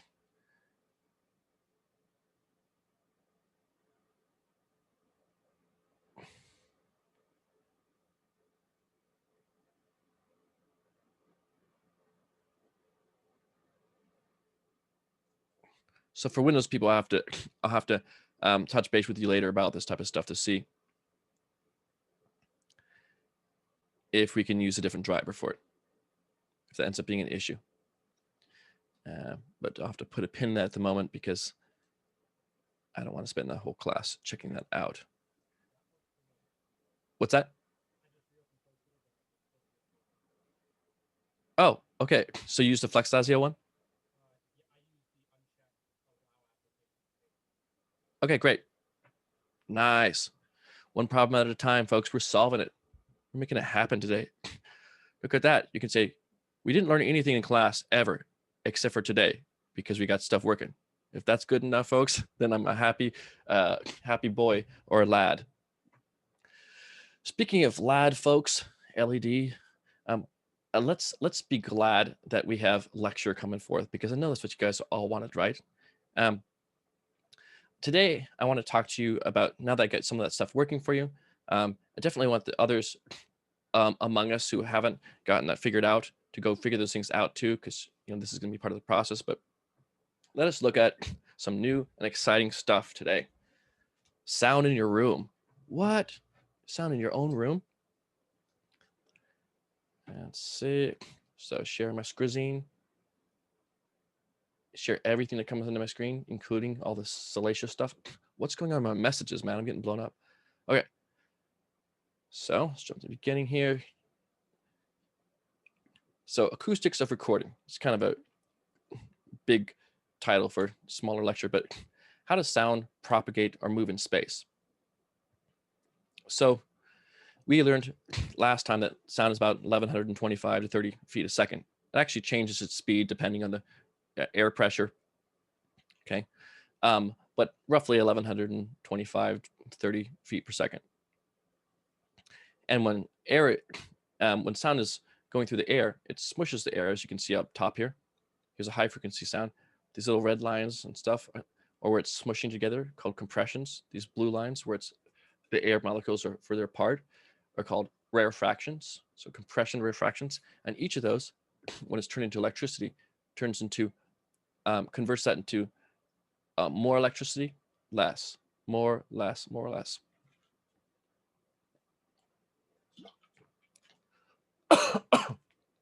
So these are pressure waves of air converted to electricity. Notice, right, that the high frequency ones have more waves per second.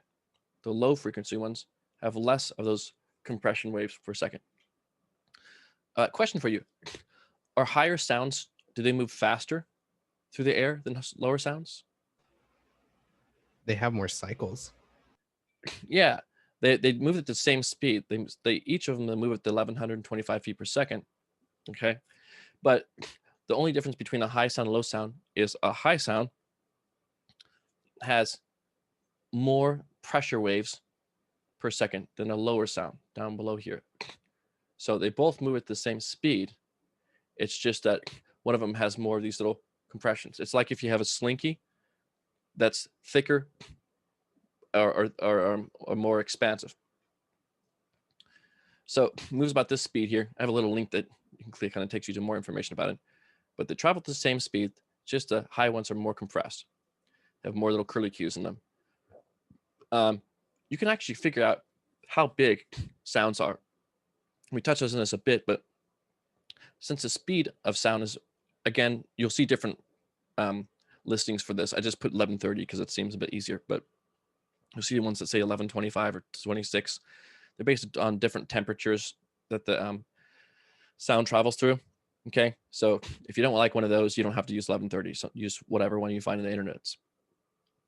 But since sound travels that fast, and since we can actually look up the cycles per second of a sound, like the piano's lowest note. Man, I'm just dying today from allergies. My goodness. Its lowest note here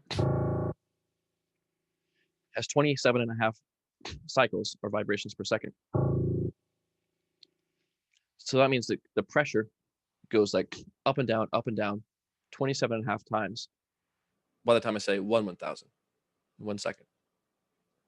So since we know that rate it's going to, we can actually divide the speed of sound by how many times it goes up and down. And we can find like how big or how long those waves are. So the slower the sound, the bigger the number we're going to get, because 1130 divided by 27, it's going to be a pretty big number. 1130 divided by 1130, right, would be a very small number, 1. So 1130 divided by 27.5, or the lowest note in the piano, means that the size of the wave, like how long it is before it goes like up compression and down, the whole sine wave thing for the lowest note of the piano is 41 feet long. Wow, that's big, folks. I used to think sound waves were like super small. I really had no clue how big they were. But one reason why it doesn't matter very much where you put your sub bass, if you have a big old fat sub bass, is because these things are so big, the waves are so big that we can't really tell where they're coming from. They're harder to be directional for our ears. So we can put it whatever we want in a room, and it just sounds like the bass is fine. Okay, so big old compression, big old waves here. Electric bass, got a 41 hertz, lowest note, 1130 divided by 41. Hey, 27.5 feet. So not as big, not 41, but pretty big there. Middle C on the piano vibrates at 261 vibrations per second, waves per second. So 1130 divided by 261 is 4.3 feet. Quite a bit smaller, but still big, right? 4 feet long. Loudness over distance. If you are like me and your apartment manager tells you, hey, remember how you had jackhammering a few weeks ago? We're going to have like more jackhammering. And you're like, oh God, murder me. Just murder me. Well, if I want to escape the jackhammering going on, that was happening earlier today and will be happening tomorrow, apparently, and for the rest of the week. The jackhammering is happening outside of my apartment. If I want to have the least amount of jackhammering, where should I be with respect to the jackhammering? Get right next to it. Put my ear right next to the side of the wall where it's coming through. Absolutely. Absolutely. That's when I want the intensity. Like if metal wasn't enough for me and I needed something to really jolt my day, okay, I'd jump right next to that jackhammer and get all the jackhammer for free. But what I try to do is get as far as possible away from that thing and then put earplugs in and then put noise canceling headphones over those and play calming sounds. So I try to go as far away as possible. Why do I go far away as possible? What happens when you're farther away from a sound? It's one of these things kind of obvious, but we don't think about the repercussions of it. It's quieter. It preserves your ears. It's quieter because sound goes out in pressure waves and they have energy. The energy goes through the air, right? The energy goes through the air, and it loses intensity because of friction in the air molecules and from expanding out. Okay, and specifically, it loses 6 decibels per doubling. So if I'm a rock concert here, where it's a source, if I'm this far away, 25 feet away, it would be at 82 decibels. If I was twice as far away, 50, it would be at 82 minus 6 decibels, or 76. I'm 100 feet away, subtract 6 more decibels, 70 decibels. So the farther away I get from something, okay, the more I lose the loudness or decibels. In this case, again, it's a 6 decibel reduction every time I double the distance. There's a lot of different things that go on with these decibel meter measurements, though, and I'm not going to go into all of them. In fact, we're going to skip some of them in the entire class and concentrate on more a few than others. This one I'm looking at decibels SPL, or sound pressure level. Okay, that's what you experience outside, where you're having sound pressure level of things coming to you. We can rate music in a lot of different ways. Some of the time we're measuring just the sound pressure level itself. How loud is something? Like, how big is the wave? Okay, how much is the compression? Other times we're measuring how loud it sounds to us, psychoacoustically. It turns out that even though we have a doubling of the wave size, if it's twice as big, twice as loud, technically, or twice as much in electricity, the voltage we're measuring, humans hear more about somewhere between about 9 to 12, and they usually say 10. 10 decibels usually means what we perceive as a doubling of the psychoacoustic principle of loudness. Loudness is how we experience it. Again, we don't measure everything. Sometimes we measure things perfectly for a computer, but we may be looking at these things called linear scales. What I want you to take away is this. We'll be generally talking about 2 different measurements of doubling of loudness for music. One is when we're in a DAW, like Pro Tools, and we're measuring in the meter. Every time we see there's a 6 decibel difference, it means something doubles in the amount of voltage that we're measuring in there. Okay. When we hear it, though, it's about 10 decibels. That makes us hear it as doubling of loudness. We don't hear it exactly correlated to that. There's a couple different systems of it, and they're tricky, so we won't be getting into every single one of them.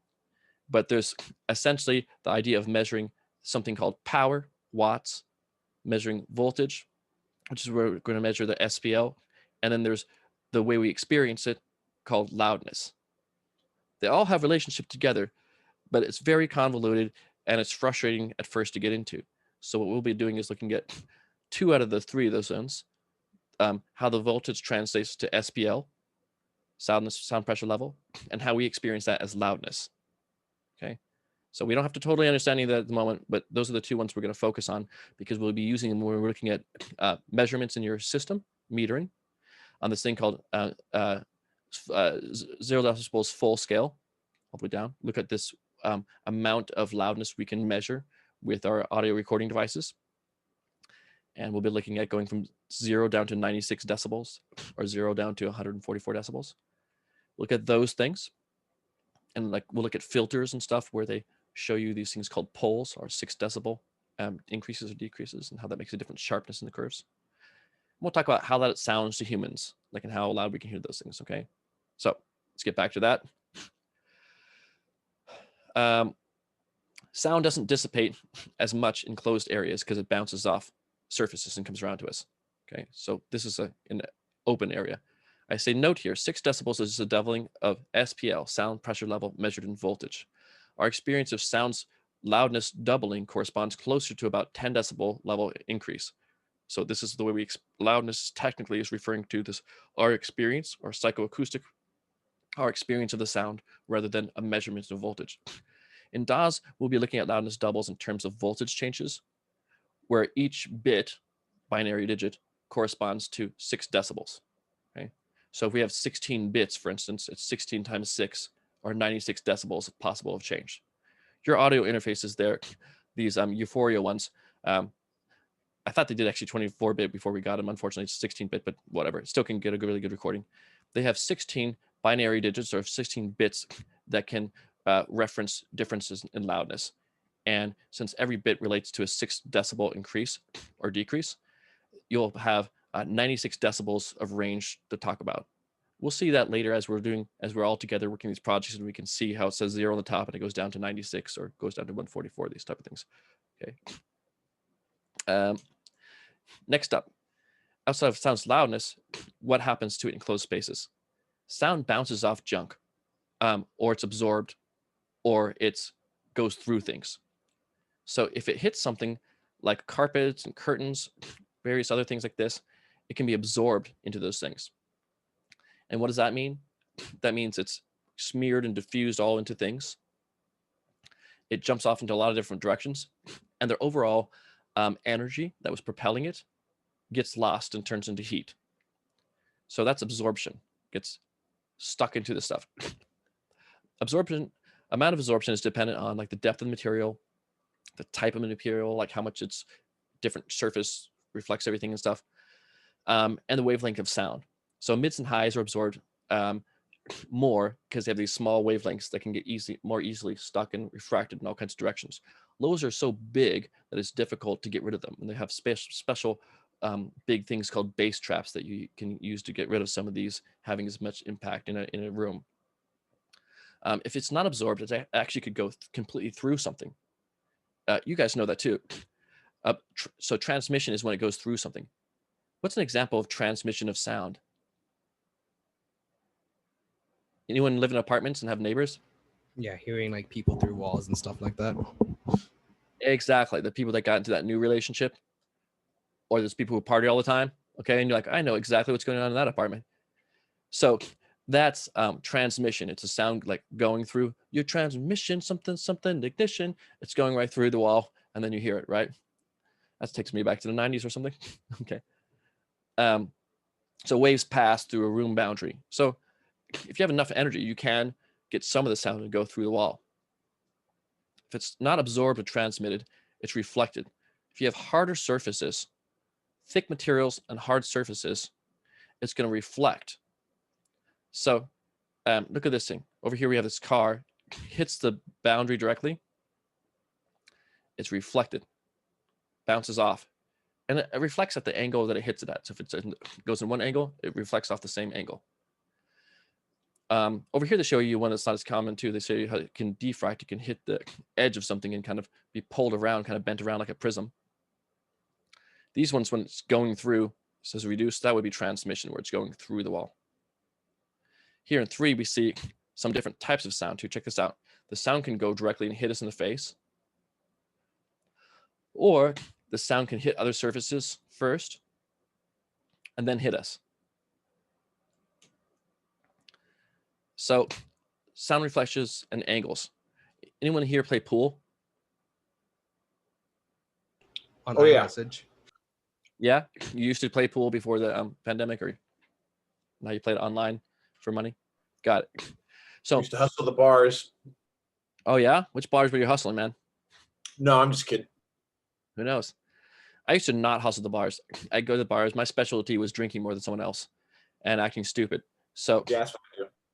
I'm very good at that. So I do that. And I remember people would ask me, hey, you want to play pool? Some girl asked me one time, hey, you want to play pool? I'm like, yeah, but I suck. So just like, so long as you're good with that. And I sucked. But she wanted to play with me because everyone else was just trying to show off, and I did not care. I'm bad at pool, but I know that there's some principles I should be using. If I wanted to get something into one of those holes that you're supposed to get it into, and you have some like order of them, I guess, too. You don't put the black one in right away. What do I got to do if I want to get a ball to bounce off a surface and hit another one? Does anyone know what the angles you have to deal with are? If something goes in an angle like this, was it triangles? The thing is, there's a called the angle of incident, the angle that it hits it in. Okay, so if it's like really steep angle, it's going to come off in a very steep way. If it's less steep, it's going to come off less steep. So if it hits at a really small angle here, 20 degrees or something, then it's going to bounce off at the same way. But the steeper the angle it hits, the steeper it comes off. So it says the angle that it hits it at, the angle of incidence, is going to be the same as the angle of reflection. Let's look at what that means on this little thingy.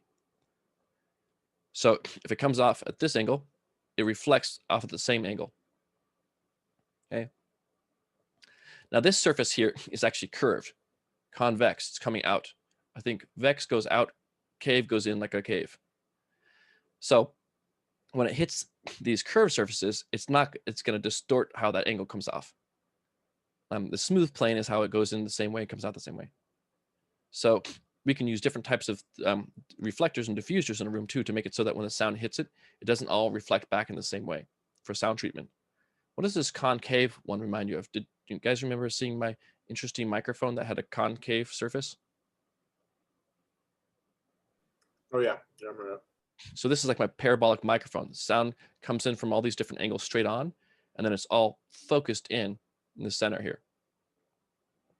So this just shows you the ways in which these things come off. Now sounds move outward in 3 dimensions, so there's going to be reflections in many directions from a single instrument into various parts of the room. So imagine this green thing down below. Here's the source of the sound. The sound may come out from the source, but it comes out as a globe, 360. I'm speaking forward in front, so it's going to come out most here, but some comes out by the back of my head and sides and stuff too, and reflects off all the surfaces. And then those reflections reflect off other things. And it makes a real complex mesh of reflections everywhere. Some are stronger and some are weaker, right? Reflections are going to interfere with each other and the original sound. They're going to hit each other and bounce off.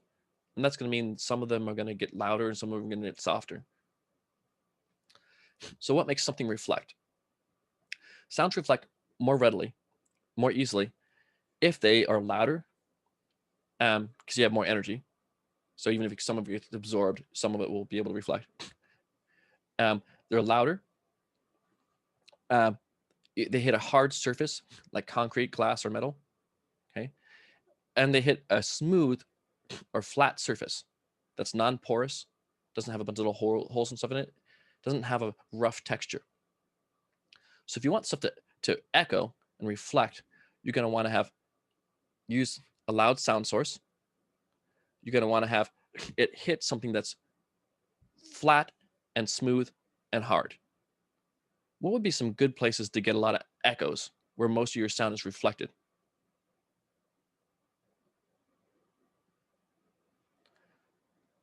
How about Sigmund Parker? What do you think? What's a good example of a place that would be really reflective and create a lot of echoes? Probably auditorium. Yeah, maybe. Sometimes auditoriums, if they're meant for sound, so it could be different, will actually have some of the places treated to make it so that they don't reflect as much. So there could be a balance of them. Most places that are thoughtfully made for music, a tunnel or cave.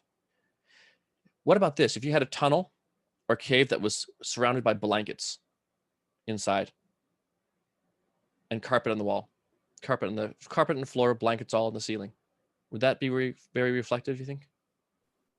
I don't think that would stop the sound, more or less. Stop the sound. What about something similar? Let's say the cave thing. Anyone remember before COVID? I don't, but I sometimes dream about it. I'd be in the stairs in a stairwell somewhere at Mesa College, maybe, or even San Diego State, going up. I remember staircases. Oh yeah, parking lots. Yeah, parking lots, in parking structures where it's all these big cement things, right? A car alarm goes off, and you just hear it echoing throughout the whole structure, right? Sometime when it's allowable, or even now, actually, if you can find a new parking structure, probably a lot of colleges and stuff, you can just go there and go into the parking structures. No one's going to be there. When no one's there, yell in there or bring some stuff to record in there. It sounds so cool.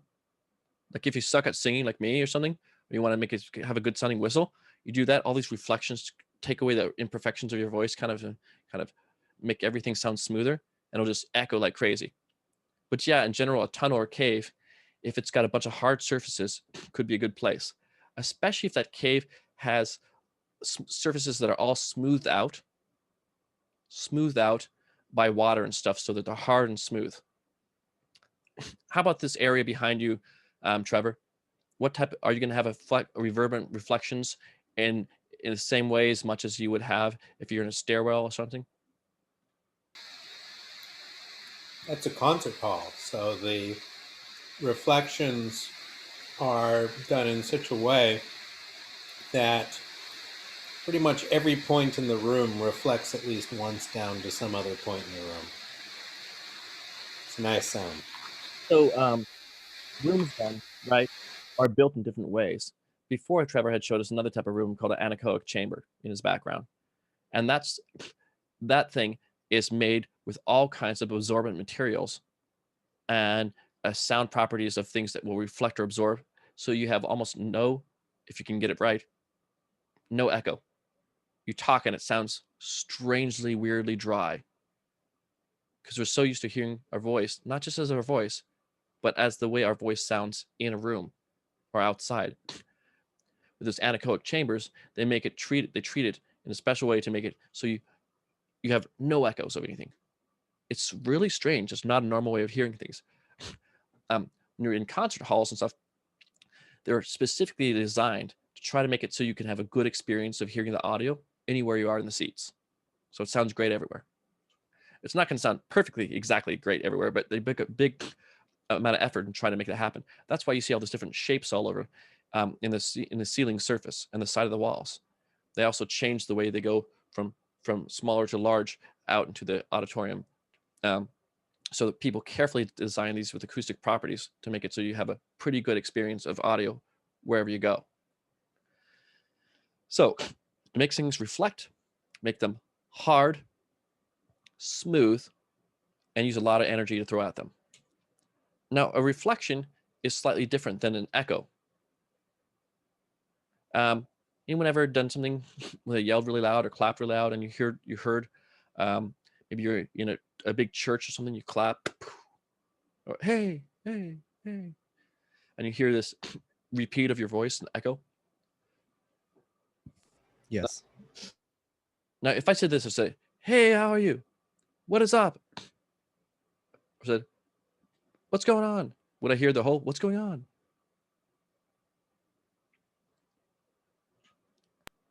What's the best way to get an echo? I guess I'm saying, if you want to get an echo, how do you make that happen? Just go into a big room and talk, right? Question mark. Yeah, maybe. What type of room? A room full of empty room.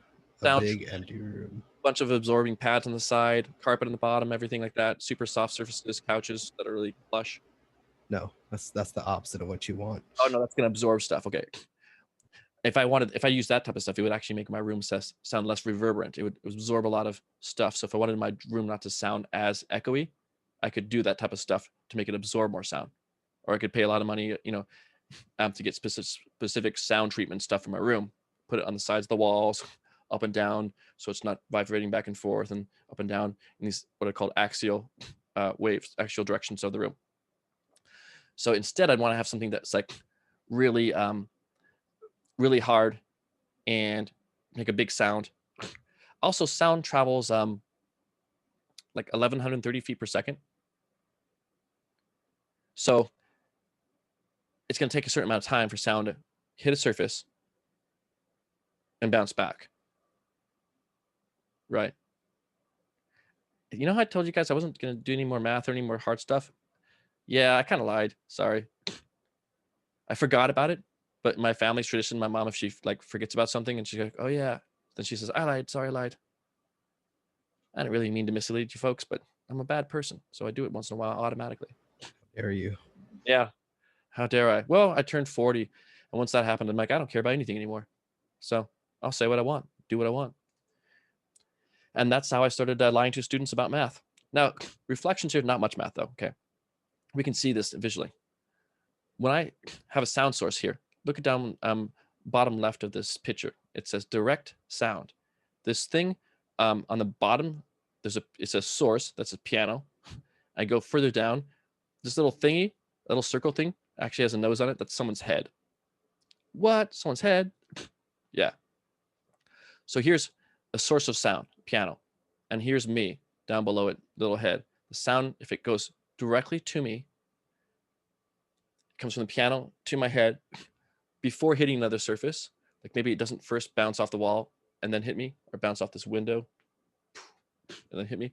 If it directly hits me, it's called direct sound. I know, right? Mind-boggling. That's good stuff. But there's a lot of sounds where, like, here's the sound source up with this. You see the dude sitting there now in the room? The back, they have a loudspeaker. The red arrow, direct sound, goes straight at him, hits him, right? What about this green one, right? Sound hits the floor first at an angle, bounces up and hits me upside the head. What would that be called? Not direct sound, but what? What's the green map onto? Early reflections. Early reflections. So when a sound first emanates out from your mouth or whatever else, it's going to hit surfaces of the wall and bounce around. The first couple of these, okay, that come back and hit you are called early reflections. Makes sense. They're the things that reflect or bounce off walls, and they hit you earlier than ones that happen later. So it's the first ones, okay? Why do I talk about these three things? Because they change the way we perceive the wholeness of the sound. We have the sound directly hitting us that we experience. Then they have the early reflections and then the late reflections. And all these give us context for where we are in the room. All right, early reflections. It's showing these first couple. It's hitting this side from the piano, coming back and hitting my head, okay?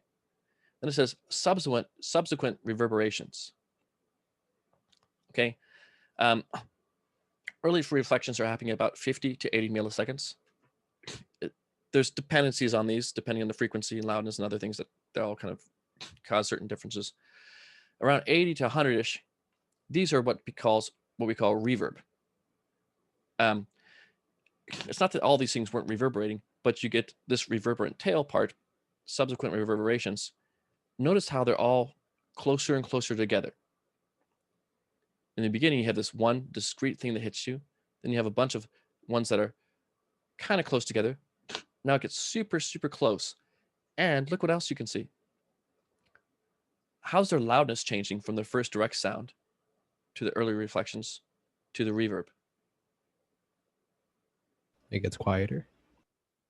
Yeah, it starts out with the louder sound and it's quieter and quieter. Almost looks like harmonics. Similar type of thing, sound's going to dissipate. Sound's going to dissipate and it's going to lose its energy over time from whatever source. If I just do a clap, for instance, if I'm singing the same note continually, it's going to stay as loud as I sing on that sustain. But if I have a sound source, like I hit a piano note or whatever, I hit that, goes out, reflects all around the room. Okay, it's going to have a certain length to it. What if this has something built into it too? Probably does. Effects. Are we sharing this? You see, yeah, we're sharing the screen. Why does it offer me to share when I'm already sharing? Folks, because sharing is caring. I said sharing is caring. That's 2020. Effects, what do I have on here?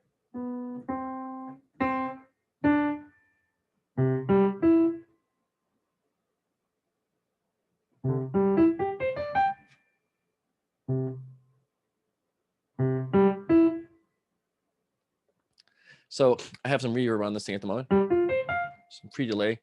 Let's see if we have other things on H5. This doesn't have a very advanced one, so I'll stop it at the moment. But if I'm going to, I didn't want to do that either, but I'm being dumb. Stop it, Tim.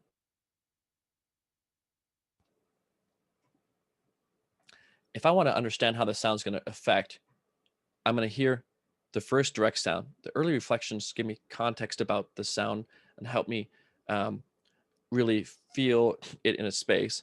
And then the rest of the reverb further gives me a sense for the whole space I'm in, but it also there makes a ton of tiny little reflections that hit each other and smear things out.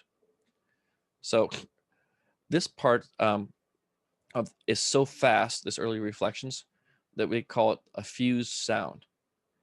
It's like we consider all of this to be part of the same sound. It seems like it's all together. All the reflections kind of meld together in kind of the way that cognitively, when we listen to a drum, get louder, faster and faster until it fused into a pitch, right? When we do that lecture.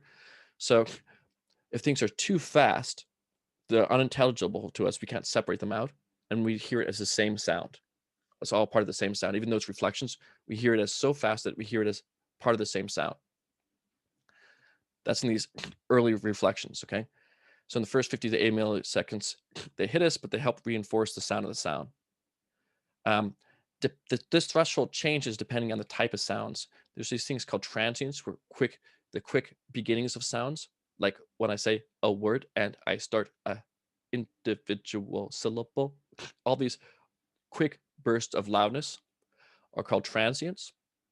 Depending on how transient in nature the sound is, this can affect the cognitive threshold for the fusing of the sounds together here.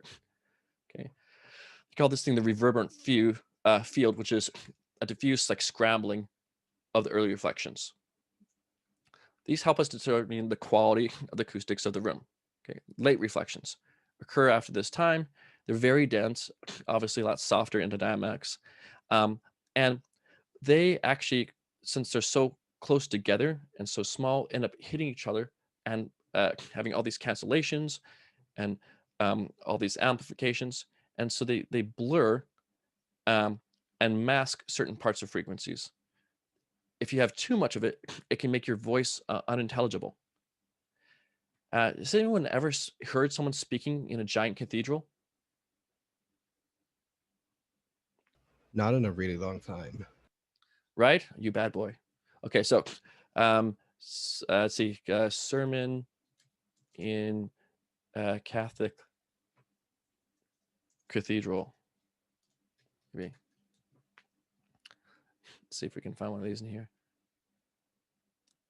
Got to make sure it's actually some big place. From the Holy Gospel according to John. Glory be to you, O Lord. Glory be to you. Behold, he setting an example, living the joyful life of a Christian in such a way that somebody looks at us and says, "What is it that makes you so happy?" And it's obviously reflections. Okay. So that's not as big as it could be, but you could hear there's echoes of the voice, individual ones, and the voice is less clear. A lot of the consonants, quick sounds, all these quick transient sounds, and a lot of high sounds that are smaller. You get so much of this reverberant, tiny texture that they all blur each other out, and it sounds like you're smearing the sound a bit. So if you're a singer and you're singing in a choir and you're singing in a big cathedral with a big delay and a lot of these hard surfaces that reflect all over the place, you have to actually, you'll be told to make your words much more consonant and pronounced and say everything with very clear words, everything articulated, because a lot of that quick articulate sound is going to be smeared out in the room. Also, you don't want to sing songs with a lot of words really quickly. They all run together. You have to give enough time for them to delay. It's kind of cool because it can make you sound like every word is important. And listen to me talking, right? Let's put some reverb on me and do that. Where's my little reverb thingy? Okay, turn it on. All right. And now where's my little sender upper? Sends. Oh. Okay.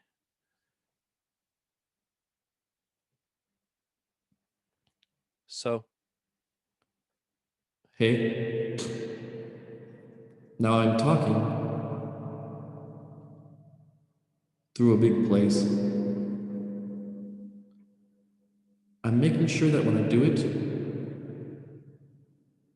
I leave enough pause. Because if I don't, I can hear all the different words I'm saying because it's going to get blurred together, right? Is this all coming through you as if through a giant cathedral? Yes. It's amazing. Thank you. This is going to be a big room here. Let's do a smaller one.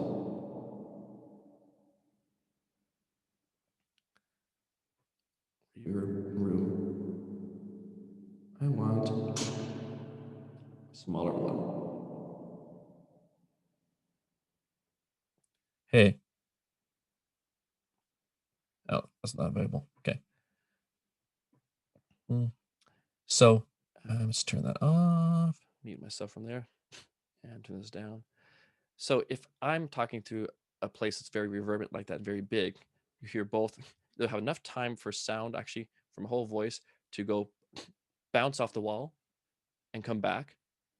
And then you have all these other ones that hit so fast that before the words are finished, the reflections come back at my head. Again, you can hear the effect of intelligibility on these things too. Okay. I have a question. Yeah. I don't know if it's related, but sometimes if I watch a movie or TV with the voices are too bassy, it's hard for me to understand them. I don't know if that's just me or if there's something to that. Yeah, it is generally harder to understand bass sounds. So part of it is because it's hard to hear where they're coming from.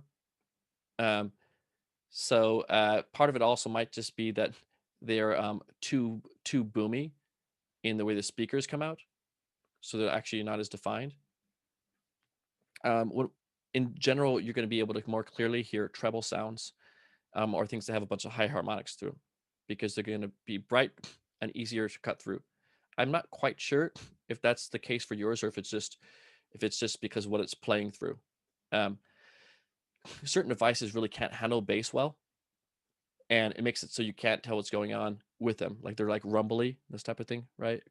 So it could be that there's when you're listening to it that you just have your speakers kind of distorting, or you're not hearing part of the different sounds that we call formants in there that make it easy for us to tell what vowels and things are being expressed. So I would say that probably the jury's out in there unless I like listen to it myself on what you're listening to. It's a bit harder to pay attention to bass frequencies in general. And maybe part of it is the loudness you're listening to it. What are you listening to it through when you're listening to movies? Is it like the built-in TV speakers or what is it? Yeah, I've had it. Well, from my experience, it's been just like certain movies, and then other ones on the same system are fine. And I think it's also happened in theaters, just not as often, but every now and then. Yeah, so not quite sure on that. Honestly, you'd have to look at the specific things saying, like if it's people speaking, right? If you can't hear some sounds, if you're listen to a bassy sound and you can't hear some of it, you can add in higher sounds in it to make it like kind of pop out more. For instance, sometimes when people are putting kick drums on things in a song, in addition to having a big kick drum sound, people will add another sound on top of it, like a separate kick drum that has some more high sounds in it to make it easier to hear it punch through. Otherwise, it sounds. Otherwise, it's kind of hard to hear, like a real crispiness to it that you would get if you had higher harmonics added on. So it may be just that certain bass sounds you hear are closer to like a sine wave, which is going to be a very smooth sound, and the other ones have the bass sound plus other harmonics added onto them to make it easier to be identifiable. It could also be if it's spoken stuff that if people change the way what are called the formants are, or just people not articulating speech very well. So you shouldn't necessarily not hear something clearly just because it's bass. So I'd probably have to listen to some examples with you. If you do want, and you have some examples of that, you can record a couple nuggets and post them, and I'll look at them for you and see what's the deal with them. You could even do that in your own system. So if you get the Behringer thing and you take the outputs of your TV, plug the TV outputs into your Behringer audio interface, and hit record in Pro Tools, you could then record a couple different sources that you hear. And then you can use EQ that will show you, excuse me, EQ that will show you what's going on visually, and kind of compare what's going on between them. Because it sounds like there's something that's different about the different bass things you're hearing. And then it's not the exact bass itself that's causing the problem. Oh, that makes sense. So if you do have some examples of that later on, you hear them, especially if there's something like from a YouTube video. What's that? No, just thinking. My girlfriend can't hear that I'm dying of allergies. But I'm like, the class is almost over. I'll go take care of that again after this. So sorry, folks. I know it's really annoying too. It's like all this time it sounds awful, but yeah. Apparently I need to up my prescription or something. Okay. So we're almost done here, and we'll be continue on with this. But I started alluding to some questions I had for you about things like what's an echo, and as you might see from the question we just had, who was asking that question, by the way? Is it The last question was me. Charlotte? Okay. Yeah. So when I'm listening to something and I'm thinking about how clear it is, or how it's going to sound in a room and whatever else, I'm thinking about a lot of different things, right? I'm thinking about the way the reverberation hits surfaces or not. If there's a lot of these late reflections that end up smearing things out. I'm thinking about how loud sounds are and how quickly the sounds ultimately are going to be picked up with a microphone and put in there. So there's a lot of different things that can affect the overall clarity of stuff. And after this lecture too, and the previous one, you have more idea of which things to look for to see. Part of your answer too, Charlotte, may be that there was more like bigger rooms or more reverberant sounds on them and made it harder to hear it. If someone's mixing and they're trying to put their voice in as the main track, okay, I've had this happen before where someone's like, my voice isn't standing out in the mix. Well, they had a ton of reverb on it. If you have a ton of reverb on something, it's going to go from sounding like it's in front of the mix to sounding like it's much further in the back of the mix. So you can't put a ton of reverb on something because of the way those reflections blur things out. It does smooth out your voice because it takes a lot of the edges and stuff and makes them kind of blurry. It's kind of like putting on makeup or something. But there's goods and bads, there's pros and cons to that. Part of it is you end up compromising clarity and a frontal sound in the mix when you put more of those late reflections on it. So that could have been something with Charlotte's things. I just don't want to like say it's one thing or another when I haven't specifically heard it, because it may not be one of those things, right? Maybe something else. Okay. So echoes are things that happen after when you have a loud enough sound and you have a big enough distance too. So they're discrete sounds. Okay, sounds like the original sound, but a copy of it. They're discrete sounds or separate sounds happening around 100 milliseconds and later. Okay, you won't hear them unless you're at least about 56 feet away from a source. Well, why is that? You could have reverberation and reflections, but you won't really have an echo until you're far enough away. That's because sound travels at the speed of 1125 feet per second, right? And so in 1 second, how far has sound traveled? 1125 feet, right? So if I have some place that's 1125 feet and I'm saying something, it's going to take a second to get there. How long is it going to take before it gets to my ears, though, if it reflects off of it? 2 seconds? 2 seconds. Nice. Man, this is impressive class. Yeah. So so when you're going bigger distance, then you can have bigger and bigger delays. What did I say about hearing a sound? When the sound first hits us, it's called the direct sound.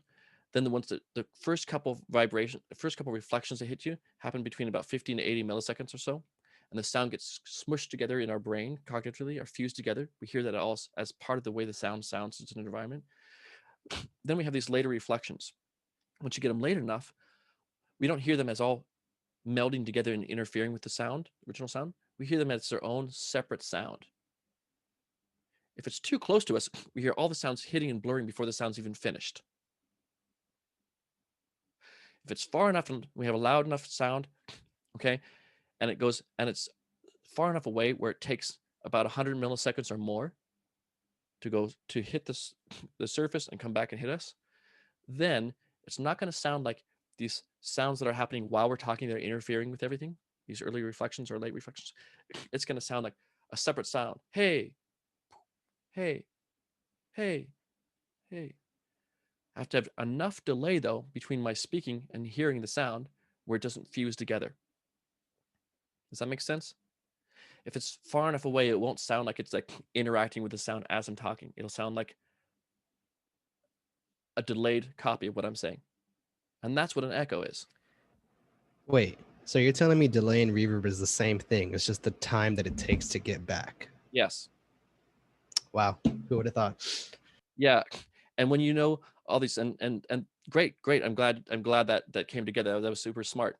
So much of what we hear that makes sound cool in sound effects for your VSTs, for your plugins and stuff, is dependent on knowledge of a couple topics of why sounds sound the way they do, and that's exactly what the point of all this is.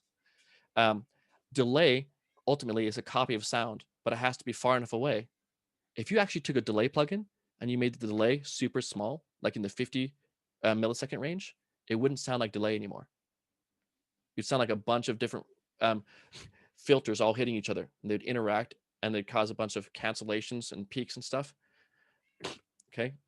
And in fact, knowing that, you can design things. You can make things like comb filtering sound and other stuff like that when you know that there's going to be things too close together. So get far enough away. Maybe you guys can yell at something like a crazy person today. So I say you have to be about 56 feet because that allows there to be 100 milliseconds or greater. And I show you the formula here if you care to calculate it. Echoes are going to need to be loud, hit hard surfaces, and have a big enough distance for them to create that separation from the original sound. How many chairs? Okay, well now I'll stop with one more thing here, and this will be the end because class is over. But I want to say one more thing about psychoacoustic things. If sounds are earlier than the early reflections, earlier than the like 50 to 80 milliseconds, we hear that as the same sound, just as the original sound. And specifically, if you hear for about 35 milliseconds or less, that's the amount of time it takes to get from one ear to the other, or close to it. If someone yells at something they're slightly more to the right, it hits her right ear first and her left ear next. This is further apart, right? You can actually delay any track you want. If you could take a copy of 2 tracks in the audio, like you record your voice, if you make one happen slightly later, okay, it's going to make everything sound like it's in your left ear, like it's recorded on the left side. If you put it slightly delayed in the other track, it'll make it sound like it's coming to your right ear. It sounds like you pan things because our brain calculates where sounds are coming from directionally by the delay in time with which it reaches the left ear and right ear.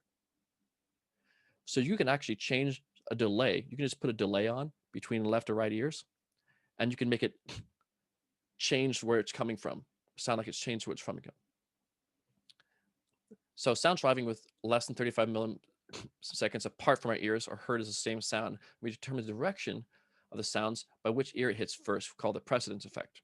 Okay. You can actually use this for panning effects, and people use this in audio plugins to make stereo width. When you want to make something sound wider and stuff, they'll use these things to artificially inflate the width of the sound and stereo. There's different ways of doing this.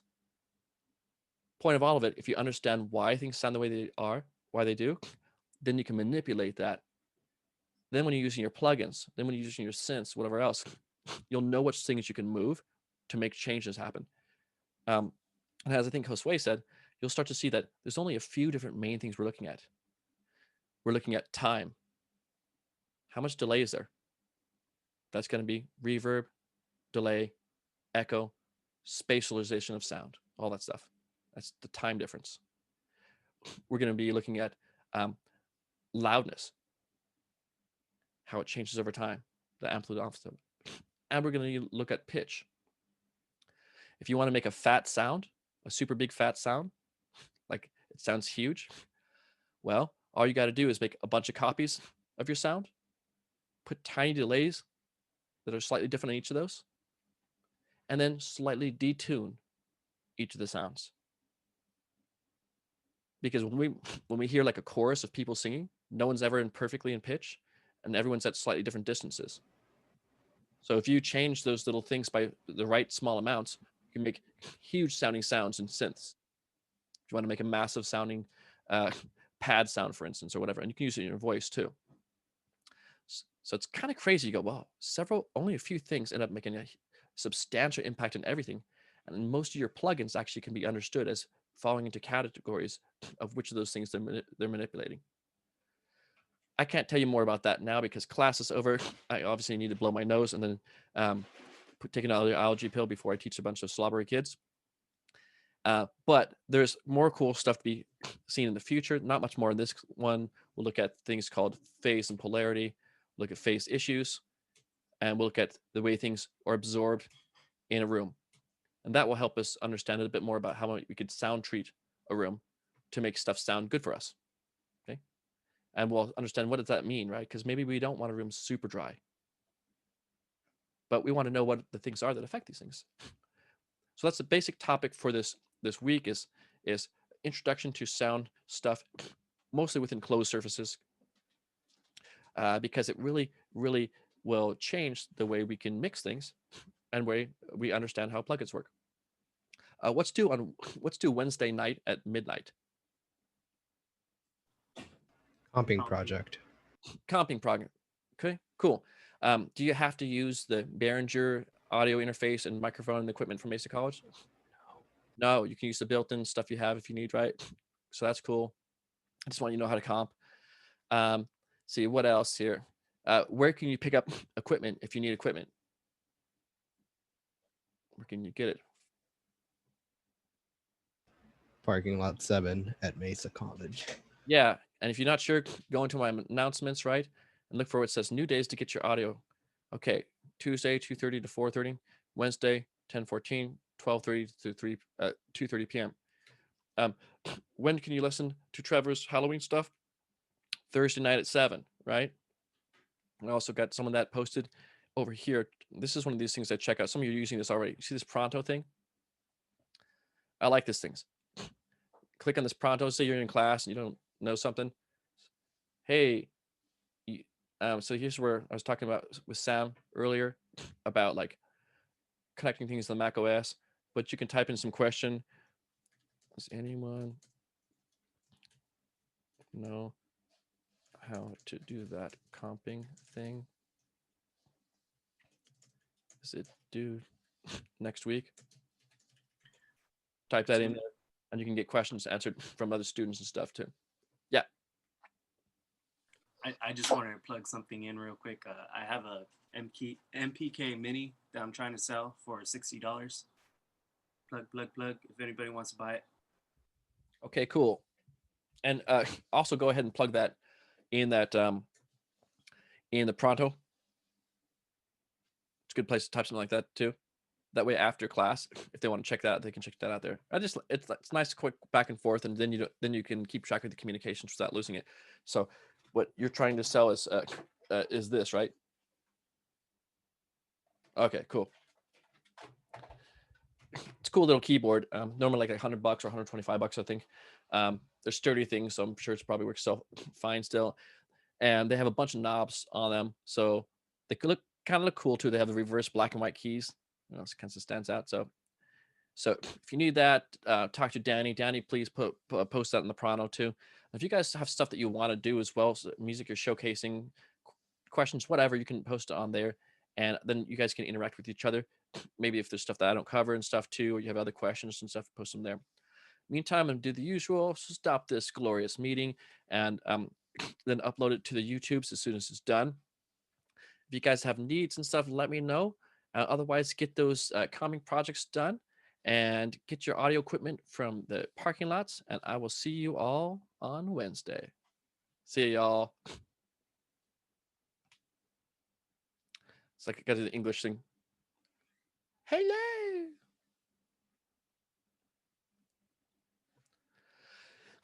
Later, JC. Later, Parker, Francisco. Later, Eric. Later, Sienna. May you all have a wonderful, I guess not weekend, huh? What the heck? You have a good week and weekend.